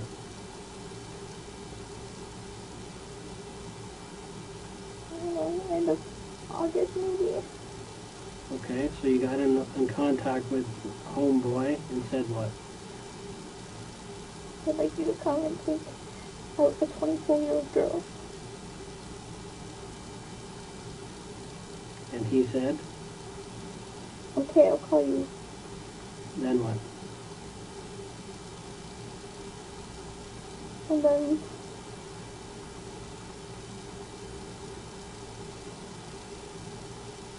called me back and he was like, are you sure? And he's like, yes. Okay. And then he's like, okay, then you just let me do me then.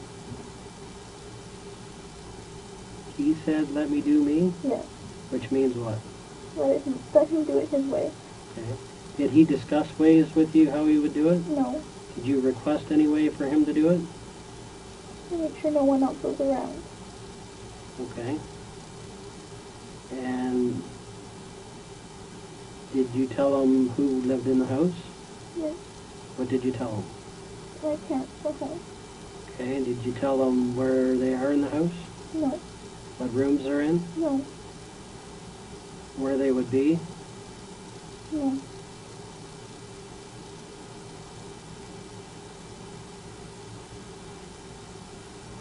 So why didn't they do it the way you wanted? I don't know. I asked them to take me with my mom when they took them away.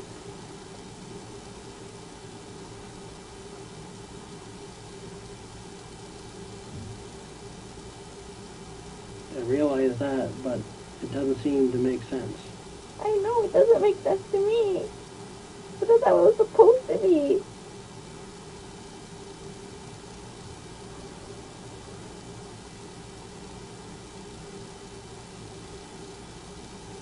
Okay. Can you sit up for a minute, Jen? Okay, look at me. Look at me. Okay. Remember everything I told you about what I do for a living? Okay. I'm an expert in determining truth and half-truths. Okay. What you've just told me is half the truth. Okay? Now, what I do believe is that you went to somebody. And I do believe that night you paid them the $2,000. Okay? That's the true part. Okay? Right? But what's not true is it was never for you. Okay, Jen, no. Okay, you went to this person and you asked them to do a job. And the job was for your parents. Okay, that's what we got to get to here. Okay? I know that's what really happened, Jen. Okay? That's what really happened. Okay, so you've done good here. You're telling me half the truth. I'm going to get the other half out here. Okay? That's the part that you need to get to. Now, okay, maybe you were supposed to be part of it, but you definitely wanted your parents out of the picture. Okay, that was for sure. Okay, so sit up and listen to me for a minute, because this is important. Okay? Now listen. Because of how you've been treated for the last 7, 8 years of your life, you no longer know how to tell the whole story, the truth from the start, okay? You've been conditioned just to tell little bits of the truth and little bits about lies, right? That's what you've done for 8 years now. That's how you've lived. It's an instinct now, okay? And that's part of your self-preservation that I talked about earlier, okay? And right now, that's where we're at, okay? That's where we're at. You did ask someone to come to the house, Jen, but it wasn't for you, okay? Pardon? It was supposed to be. You asked them to do this job on your parents, Jen, okay? Let's be truthful, okay? Nobody's going to come there and get the wrong people. Okay? They're not going to tie you up and just kill your parents. Okay? That's not going to happen. That's not realistic. Okay? That never happened. Okay? They were there because you planned this. They were there because you gave the order. Okay? And I understand why you gave the order, because you couldn't do it yourself. Okay? That's good. Okay? Jen? Okay, but they were supposed to take your parents, Jen. And they did that part. Okay? Nobody needs... If you wanted to kill yourself, Jen, you're not going to pay somebody $2,000 to do it. I couldn't do it myself. Okay, but there's other ways. Okay? And if that was going to happen, they could have taken you outside and done it anywhere. It wouldn't matter, would it? Okay? There's no need to involve other people in this. If you really wanted to die, all they would have had to do is pull up beside you in a car and shoot you. Right? They told me just to let him do it. Okay, but you're not going to accept that, okay? You're not going to accept that he's just going to randomly do it someday, okay? There's other things that happened in this case, Jen, okay? You let them in the house. You let them in. We know that. You went downstairs and you opened that door for them. We know that. Jen, you did leave the door open for them, didn't you? Pardon? Yes. Yes. And that's why you went downstairs earlier in the night, right? After your mom got home, what did you do? Went down and said hello. Pretended to check the door. And was it locked? No. You made sure it was unlocked? Yes. Okay, then what? I asked her if she was in a bed to me. She said, I don't know.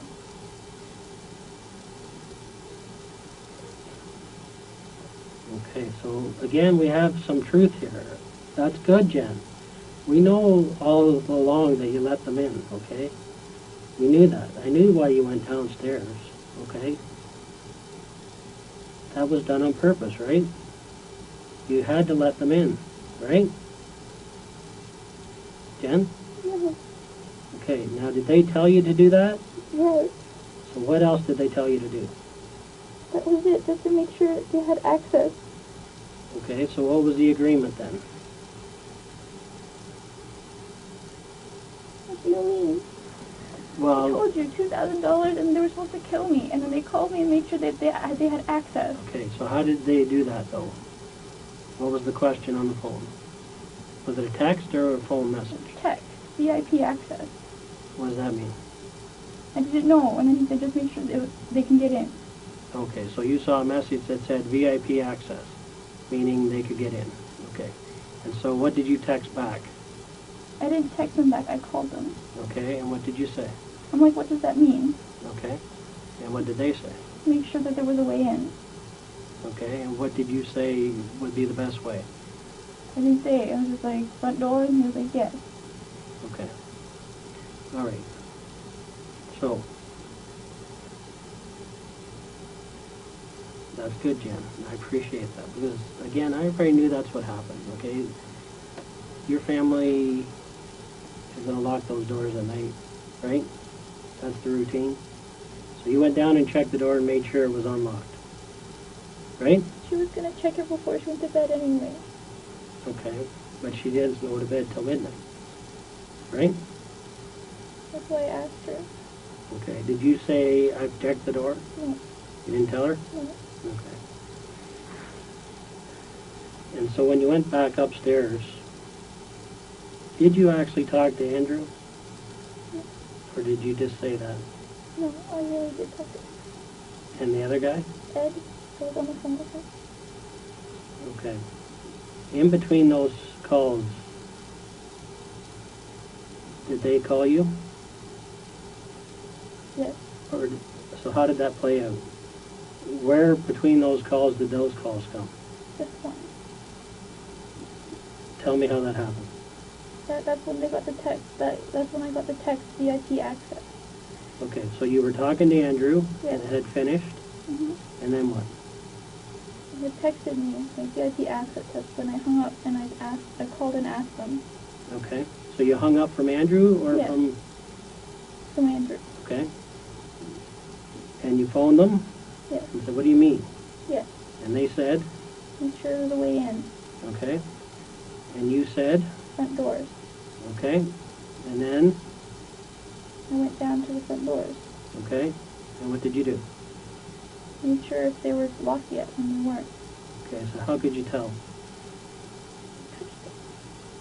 Okay, so you checked what did you check? The lock. Okay. And did you kind of turn it and turn it back, or how? I don't remember it. When you left that door, you were satisfied that it was open? Yeah. Okay. Then, what happened? Then everything else I said happened. I went back to my room. I called Ed. I didn't even know when they came in. Okay, but they came up to your room. Or somebody came up to your room. Well, like I said, I heard my mom call from my dad, and that's when I went out. Yeah. And what happened?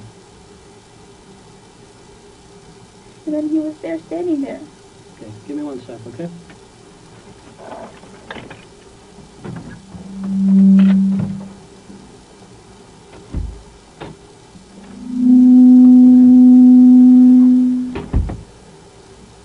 Okay, Jen, sorry about that.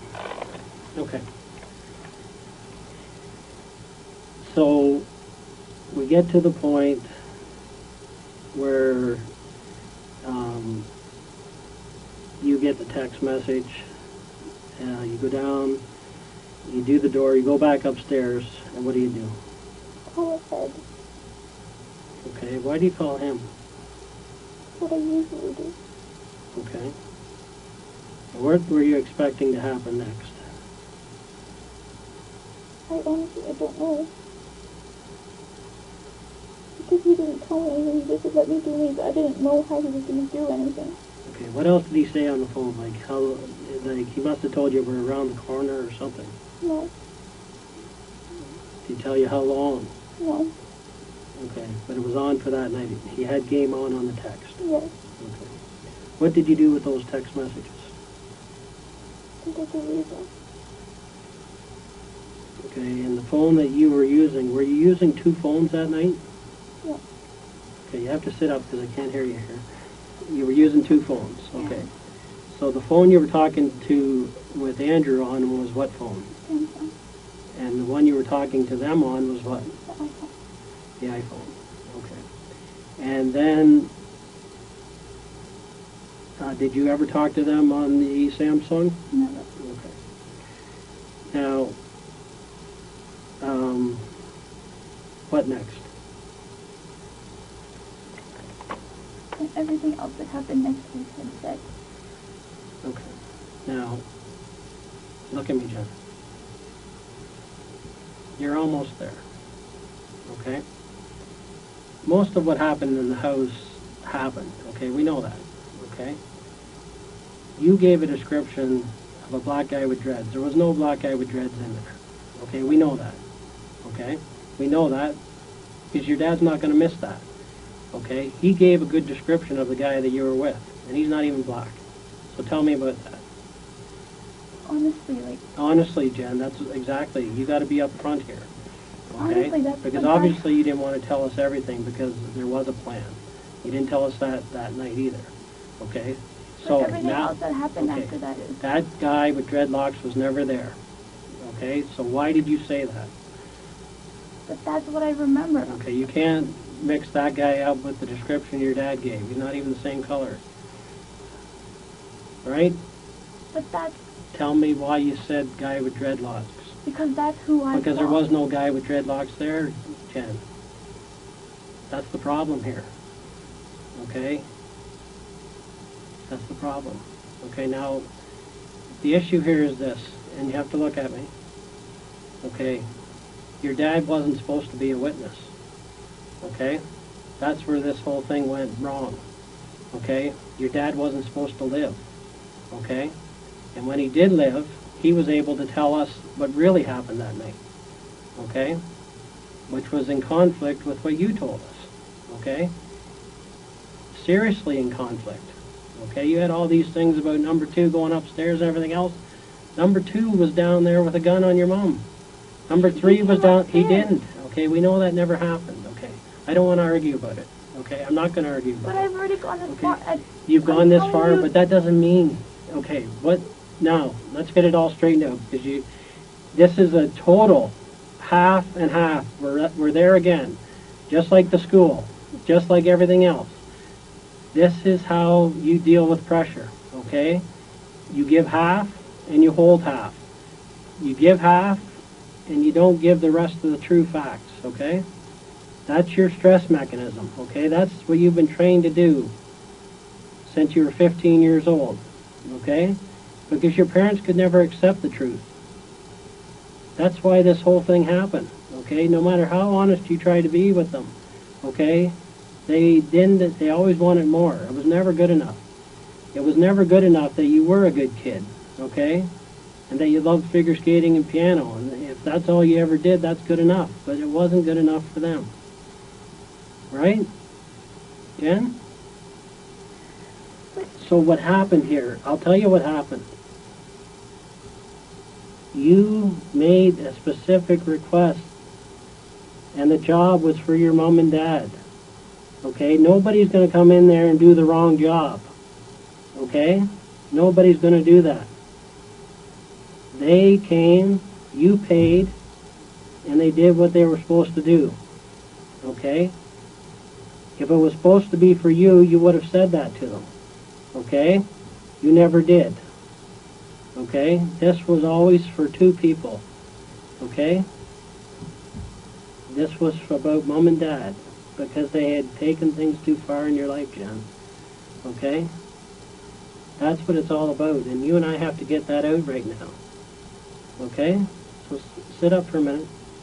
Let's get this final piece out, okay? Because that's the only mistake you made in this whole thing. You got fed up, and you went out and did something about it. Okay? This was all about self-preservation. You had no choices. This was the only choice you felt you had left. Jen, I know that's why you feel so bad about this. Okay? It's because it was supposed okay, no.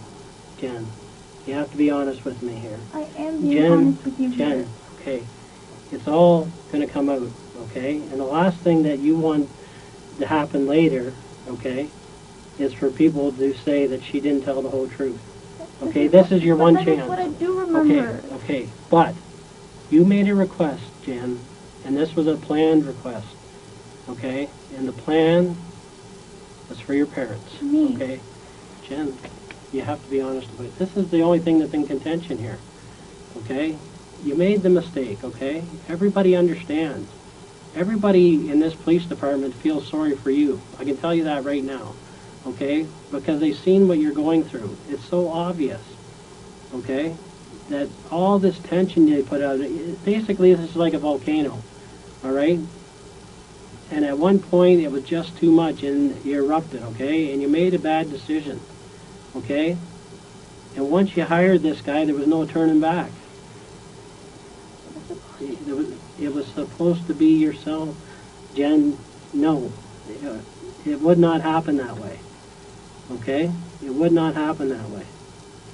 Now, in the original story, you said that you hid your cell phone. Okay, if it was for you, you wouldn't have hid your cell phone. That would have never happened.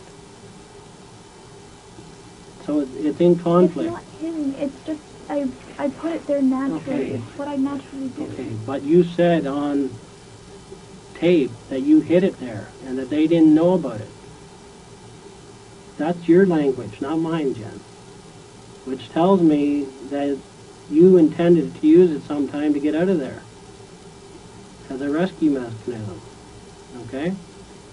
So, I already know that you planned this, Jen, and it wasn't for yourself. We know that, Jen. You know that. I know you don't feel good about it. And I know you've thought many times that you would not like to be here. Okay? But who caused that? Why did you feel like that? Okay? I'll tell you why. It's because of the way you've been treated all these years. You didn't bring that on yourself. They brought it on you. The depression. You were cutting yourself and they didn't even pick up on it. All they wanted was so much success out of you, they were not even looking at you as a person. They were looking for a success story. Instead of just saying, whatever Jen wants is what's good for us. Whatever she's happy with. As long as she's happy in her life, I'm happy with it. If she wants to work at Eastside Mario's for the rest of her life, that's fine. If she wants to be a piano teacher, that's great. If she wants to continue figure skating, that's wonderful. Do you know what I'm saying, Jen? I know what you're saying, but Okay. this is what I know. Okay. And Okay, so the only thing that you haven't told me is that you put the plan in motion for your parents. Okay? And now you would wish you never did. And that's good. Okay? It's good that you feel sorry about it because you do. If you could go back, you wouldn't have gave that plan to them, would you? if I knew what they were going to do, I wouldn't Okay, have done it. Jen, look at me. You knew what they were going to do, okay? Listen, let's be rational here for a minute, okay? Nobody makes a plan to have themselves killed in that fashion, okay? Nobody shows up at your house for no reason and kills the wrong people, okay? That's where we're at here, okay? That's what you're afraid. You're afraid to say that you made that mistake. Don't be afraid, Jen. Just tell the truth, okay? Because we're getting into what's happened to you all your life, okay? I know exactly when you're not telling me exactly what happened, okay? You got to give us some credit here. This is all that I do, okay? And you're halfway to telling the whole truth, okay? This is another case of making something up in hopes that somebody will listen and accept it, okay? I can't accept it, okay? You know that and I know that, right? I can't accept that when I know it's not true, and I don't like to see you doing this to yourself. You're just beating yourself up some more here. Okay? Jen? Because I'm telling it to you, but you say that it's contradicting, and I don't Okay, understand why. it doesn't make sense, okay, that someone, if you wanted yourself killed, okay, they wouldn't do it in your house. Okay, there's no reason to hide anything. Okay? Someone can just walk up to you and shoot you somewhere where you're by yourself and nobody knows about it and they walk away. But I'm never by myself. Okay, at any time you can go out. You were by yourself all day. But they said they can't do it in the daytime. Okay. So you could walk out the front door and they could have shot you there and ran away. Like, they didn't have to involve other people, and that's why it doesn't make sense. You could have walked out on the front porch and that'd have been the end But of it. I'm not supposed to leave the house. Okay, but you've done it before, right? Right? Not since they started watching me Okay, better. but that night you could have walked out that front door and no one would have known the difference for 2 seconds. My mother would know she was right there. Okay, but they could have came and done it. Okay? But they didn't tell me how they were going to do it. Okay. Why would somebody shoot someone they didn't have to shoot? I don't know. I can't figure that out. And actually not shoot the person they're supposed to shoot? I don't know. That's what I'm trying to figure out. Okay, why didn't you tell us this that night then? Because I was scared. Scared of what? Telling the truth? Yes. That I wanted to die. But Okay, instead, but listen, if you wanted to die, you would tell us everything because it wouldn't matter. Jen? If you really wanted to die, you would tell us everything because it doesn't really matter. Right? It does matter because the wrong person got hurt. And my dad is suffering. I appreciate that's what happened in the end, but that's what was supposed to happen. Okay? The good thing about this is your dad did live. Okay? He did live. And that went against the plan. Okay? He wasn't supposed to make it through. And he did. So that's a good thing. Right? That's a positive in this situation. Right? Jen? My dad's hurt. How can that be a positive? Okay, but he's not dead, is he? No. Okay? And this thing started out with him supposed to be dead. No. Okay? Jen, there's just no doubt about that. Okay? There's no doubt about that. Okay? And you got to remember, we're all over this case, okay? And when you say something that's going to contradict what other people tell us, okay, that the order was for mom and dad, that's not going to look good, is it? When it comes from someone else. Right? Because we're going to solve this thing, okay? We already know what happened.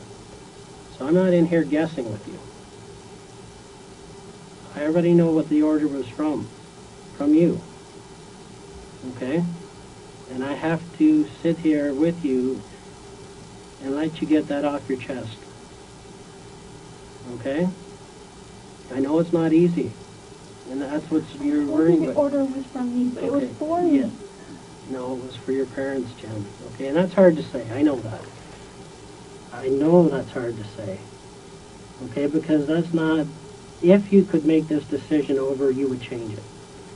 Okay? You would change it. Right? Of course.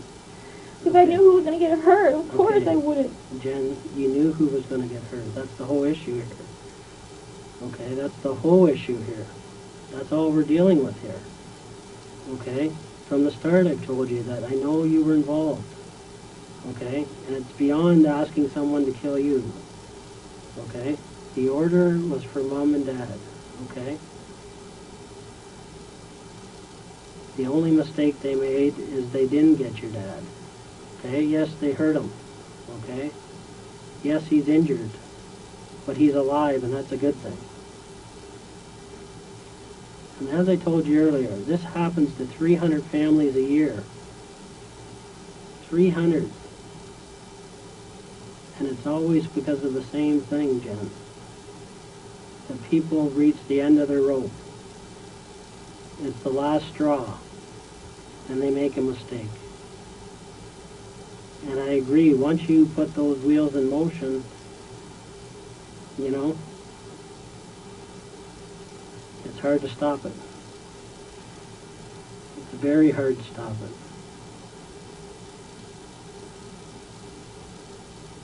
So let's get down to the bottom of this, Jen. You got to help me through the rest of this. Okay? Now, the only thing that's an issue here today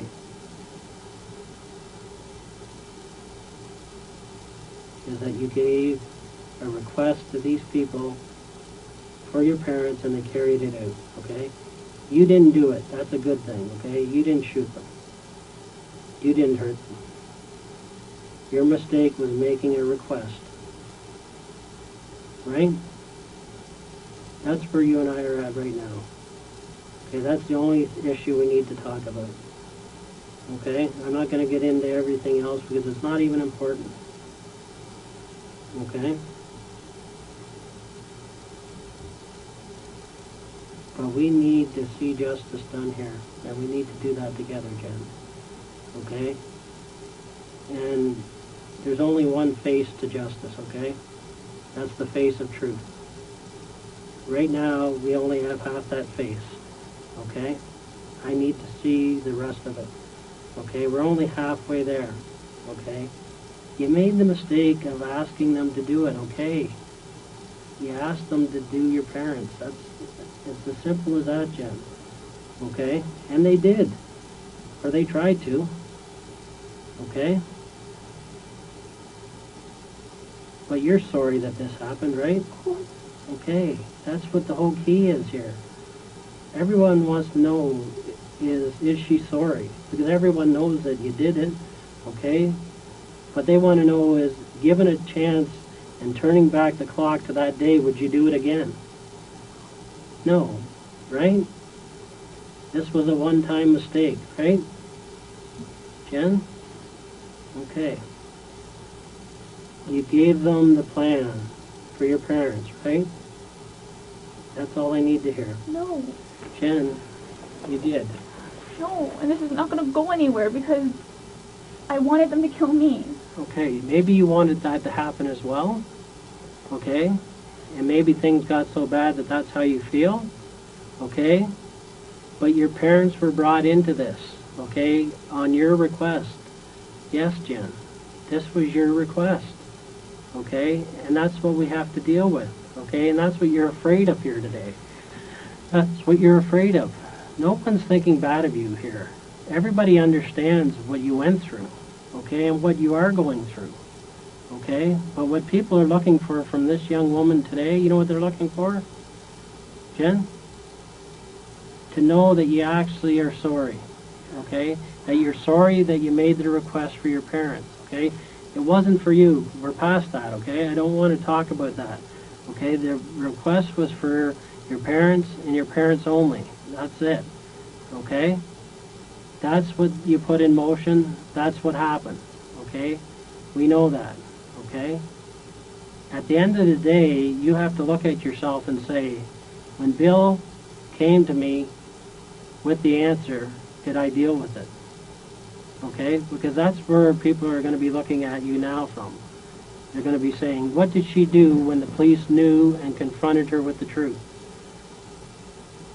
Did she face reality and admit the truth? Or did she run from it? Does she even care what happened? Of course I Okay? know what happened. Okay, so you have to prove that now, Jen, because the only way you can prove it, that you really care, is that you admit that you made a mistake. I did make Okay? a mistake, Okay. but We have to get that on the table, though, and it's not about you, okay? It's about them. It's that simple, okay? It's not complicated, okay? okay? Is that what you want me to say? But that's not Yes. how what happened. Tell me though. what happened. You want me to tell, I want you to tell me that you made the plan for your parents. But Okay, that's we're not- going to get to the rest of it anyways, okay? We already, like, I'm in here, okay? There's 20 other investigators on this case. I'm only dealing with the truth as it regards to you, okay? There's a lot more things that you don't even know that I know. That's why you're not going to be able to tell me things, okay, that I don't know already, okay? So I will know when you're telling me the full truth. I already know you made the plan, so I can't just say, okay, yeah, don't worry about it, you made the plan for yourself, when I know that's not true, okay? You got to know that I already have the answers, okay, or we wouldn't be sitting here, okay? So I do need you to tell me that you made the plan for your parents, okay, because that's what really happened, Jen, okay? I'm not asking you to lie to me. I'm just asking you to tell me that you made the plan for your parents. That's where we're sitting here right now trying to deal with, okay? That's a big hurt for you, okay? Because I know that you still have love. It's like a love-hate thing, and that's what happens in people's lives, okay? You love them to death, but you can't live with them. You can't live with the situation anymore, okay? That can happen in life. It happens all the time, okay?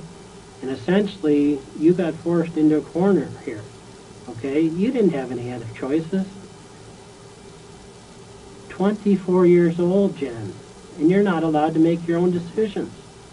A prisoner in your own house. 9 o'clock curfew. Again, I'm just surprised it never happened before this. Everybody's going to understand that, Jen. But why they're going to understand it? You know why they're going to understand it? Because that's the truth. What people don't understand is when people tell half-truths. They recognize it right away. They recognize that that's not what really happened. Okay, that's not what really happened. Okay? You've spent a lifetime trying to get around people, and all it has ever done is hurt you more, Jen. You missed out on an education because you tried to fake it, okay? You missed out on things that made you want to kill yourself. And you realize that. And it reached a low point, to the point where if you don't care about yourself, you can't care about other people. You know what I mean? You can't care for other people if you can't love yourself. And that's where this got to, Jen. And I don't blame you. But we need to understand this together, right? We need to have a resolution here. Okay?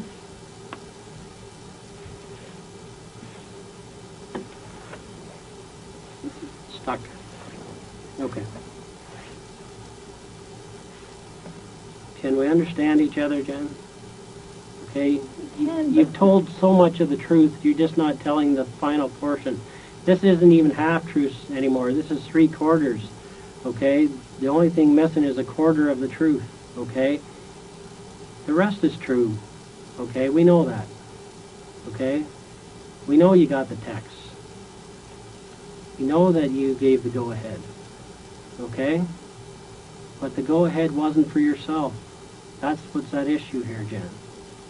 So we're going to sit down here and work through this together. Okay? We're going to work this out. We're going to get the full truth, because you know what?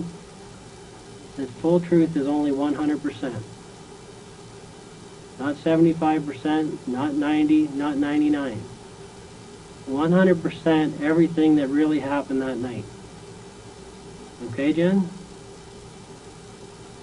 All right? Let's do it together. Okay, you did. I don't Okay. understand why it doesn't add Okay. up. Why it doesn't add up is because that's not what happened. Okay? The truth will add up. Half-truths don't add up. That's all they ever are, is half-truths.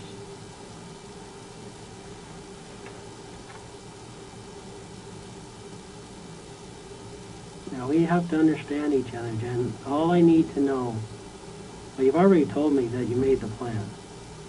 Okay? The only issue we have here is that you made it for your parents, and we know that. And I need you to tell me that.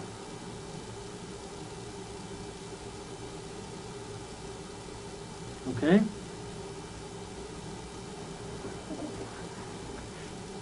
Okay?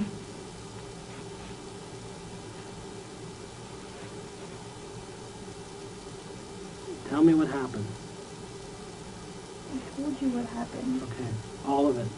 You did. Okay, all you have to do is tell me right now that, Bill, yes, I made a mistake. Bill, yes, I made a mistake. This plan was for my parents. That's that's the only issue here. It's not about everything that happened that night. We know what happened that night, okay?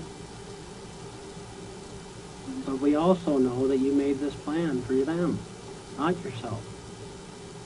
Okay? Or it's not going to go to that. Okay, give me a second.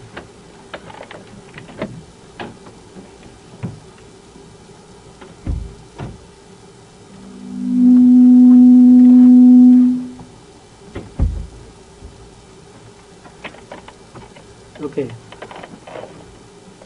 I need you to listen close to me, okay, Jen? At this point in the investigation, okay, I'm going to be arresting you for murder, okay? Also attempted murder and conspiracy to commit murder. Do you understand that? Just have to tell me if you understand those charges. Just say yes or no. Yes. Okay. It is my duty to inform you that you have the right to retain and instruct counsel without delay. Do you understand that? And what does that mean to you? Absolutely. Yes. Okay. You also have the right to telephone any lawyer you wish. Do you understand that? Yes. You also have the right to free advice from a legal aid lawyer. Do you understand that? 1-800-265-0451 is a toll-free number. You have to listen here, so can you take your hands off your ears? I need you to listen. There's a toll-free number that will put you in contact with a legal aid lawyer for free legal advice. Do you understand that? So you can speak to a legal aid lawyer right now, or a lawyer of your choice if you like. Do you understand that? Do you wish to call a lawyer now? Yes? Okay. Do you have a lawyer that you know of to speak to? Okay. What I'm going to do is read you some other things, and then we're going to deal with your lawyer, okay? We'll deal with how we're going to get that. So, you may be charged with murder, attempted murder, and conspiracy to commit murder in relation to your mother and father. Those are where those charges stem from. Do you understand that? Just yes or no? Yes. Okay. Do you wish to say anything in answer to those charges? You're not obliged to say anything unless you wish to do so, but whatever you do say may be given in evidence. Do you understand that? Yes? You just have to speak a little louder. Yeah. Okay. Again, I've already given this to you, but I'm going to read it. If you have spoken to any other police officer or anyone with authority, or if any such person has spoken to you in connection with this case, I want it clearly understood that I do not want it to influence you in making any statement. Do you understand? Jen? You just have to speak a little louder. Yes. Okay, so what we're going to do right now is, do you have your own lawyer? No. No? Okay. Do you have a lawyer you would like to speak to that you know of? No. Okay. Would you like to speak to duty counsel? I just want to talk to someone who can help me and understand. Okay, so who would that be? I don't know. So do you have a lawyer? You said that you were on my side. And I Okay, was... I am on your side, Jen. Okay? I know what happened here. Okay? I'm on the side of truth, okay? I want that to come out here, but at this point you need to deal with the lawyer you said, okay? I have to honor that request. So what we need to do now before we discuss anything else, okay, is deal with that issue, okay? So we have options, okay? You can, do you know anyone you could, to a lawyer yourself? No. I can bring a phone book in here with numerous lawyers and you can look at that if you like and pick a lawyer. Or we can call duty counsel. They will call back. We'll put you in a private room and you can speak to them in private. Okay, but the decision is yours. What would you like to do? I don't have any idea what to do. Okay. You do want to speak to a lawyer though, you said. That's your decision. So I have to accommodate that now. Okay, so that's what I want to do for you. I want to accommodate that if that's what you want to do.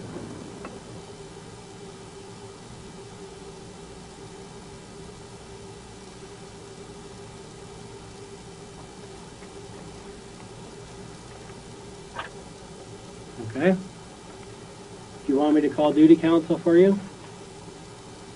Okay. Okay. Or is there any other lawyer that you would like? I don't know any. Okay. So at this point you wish to speak to duty counsel then? Sure. Okay. So what I'm going to have to get you to do is actually empty all your pockets on the table here. Okay? Can you... I have to tell people who are expecting me that I'm Who's that? my uncle. Okay. We'll speak to them.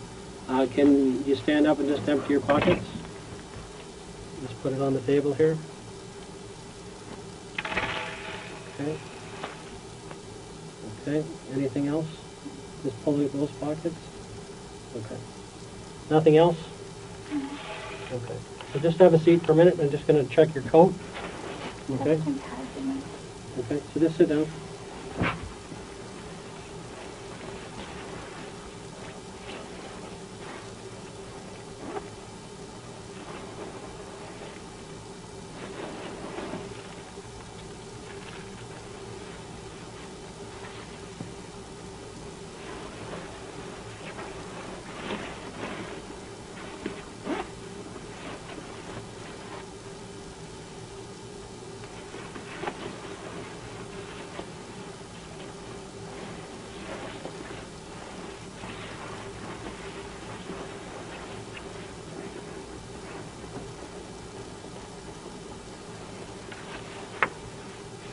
Okay, so in your pockets you had a couple pads. You have one in your jean pocket or with you, and you had $200 in cash. Is that correct? Did you have any more money? No. Okay, and then you have this change here. Is that correct? Yes. Anything else? No. Okay. And your cell phone, which I have here. Okay. So in change I have 25, 35, 45, 55, 65, 75, 85, 95, $1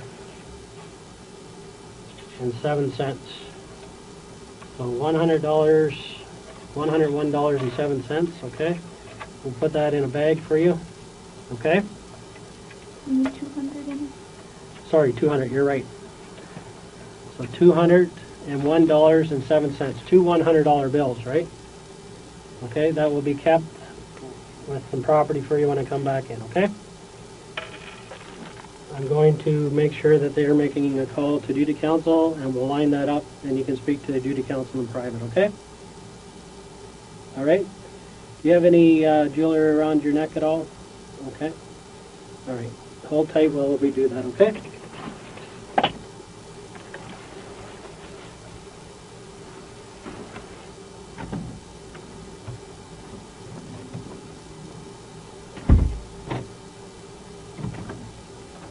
We've made a call to duty counsel, and we're just waiting for them to call back, okay? Need a drink of water or anything? What's that? I do have to go and speak to these officers, but I'll come back and speak to you, okay? But we got to take care of the lawyers, okay? That's the priority right now, okay?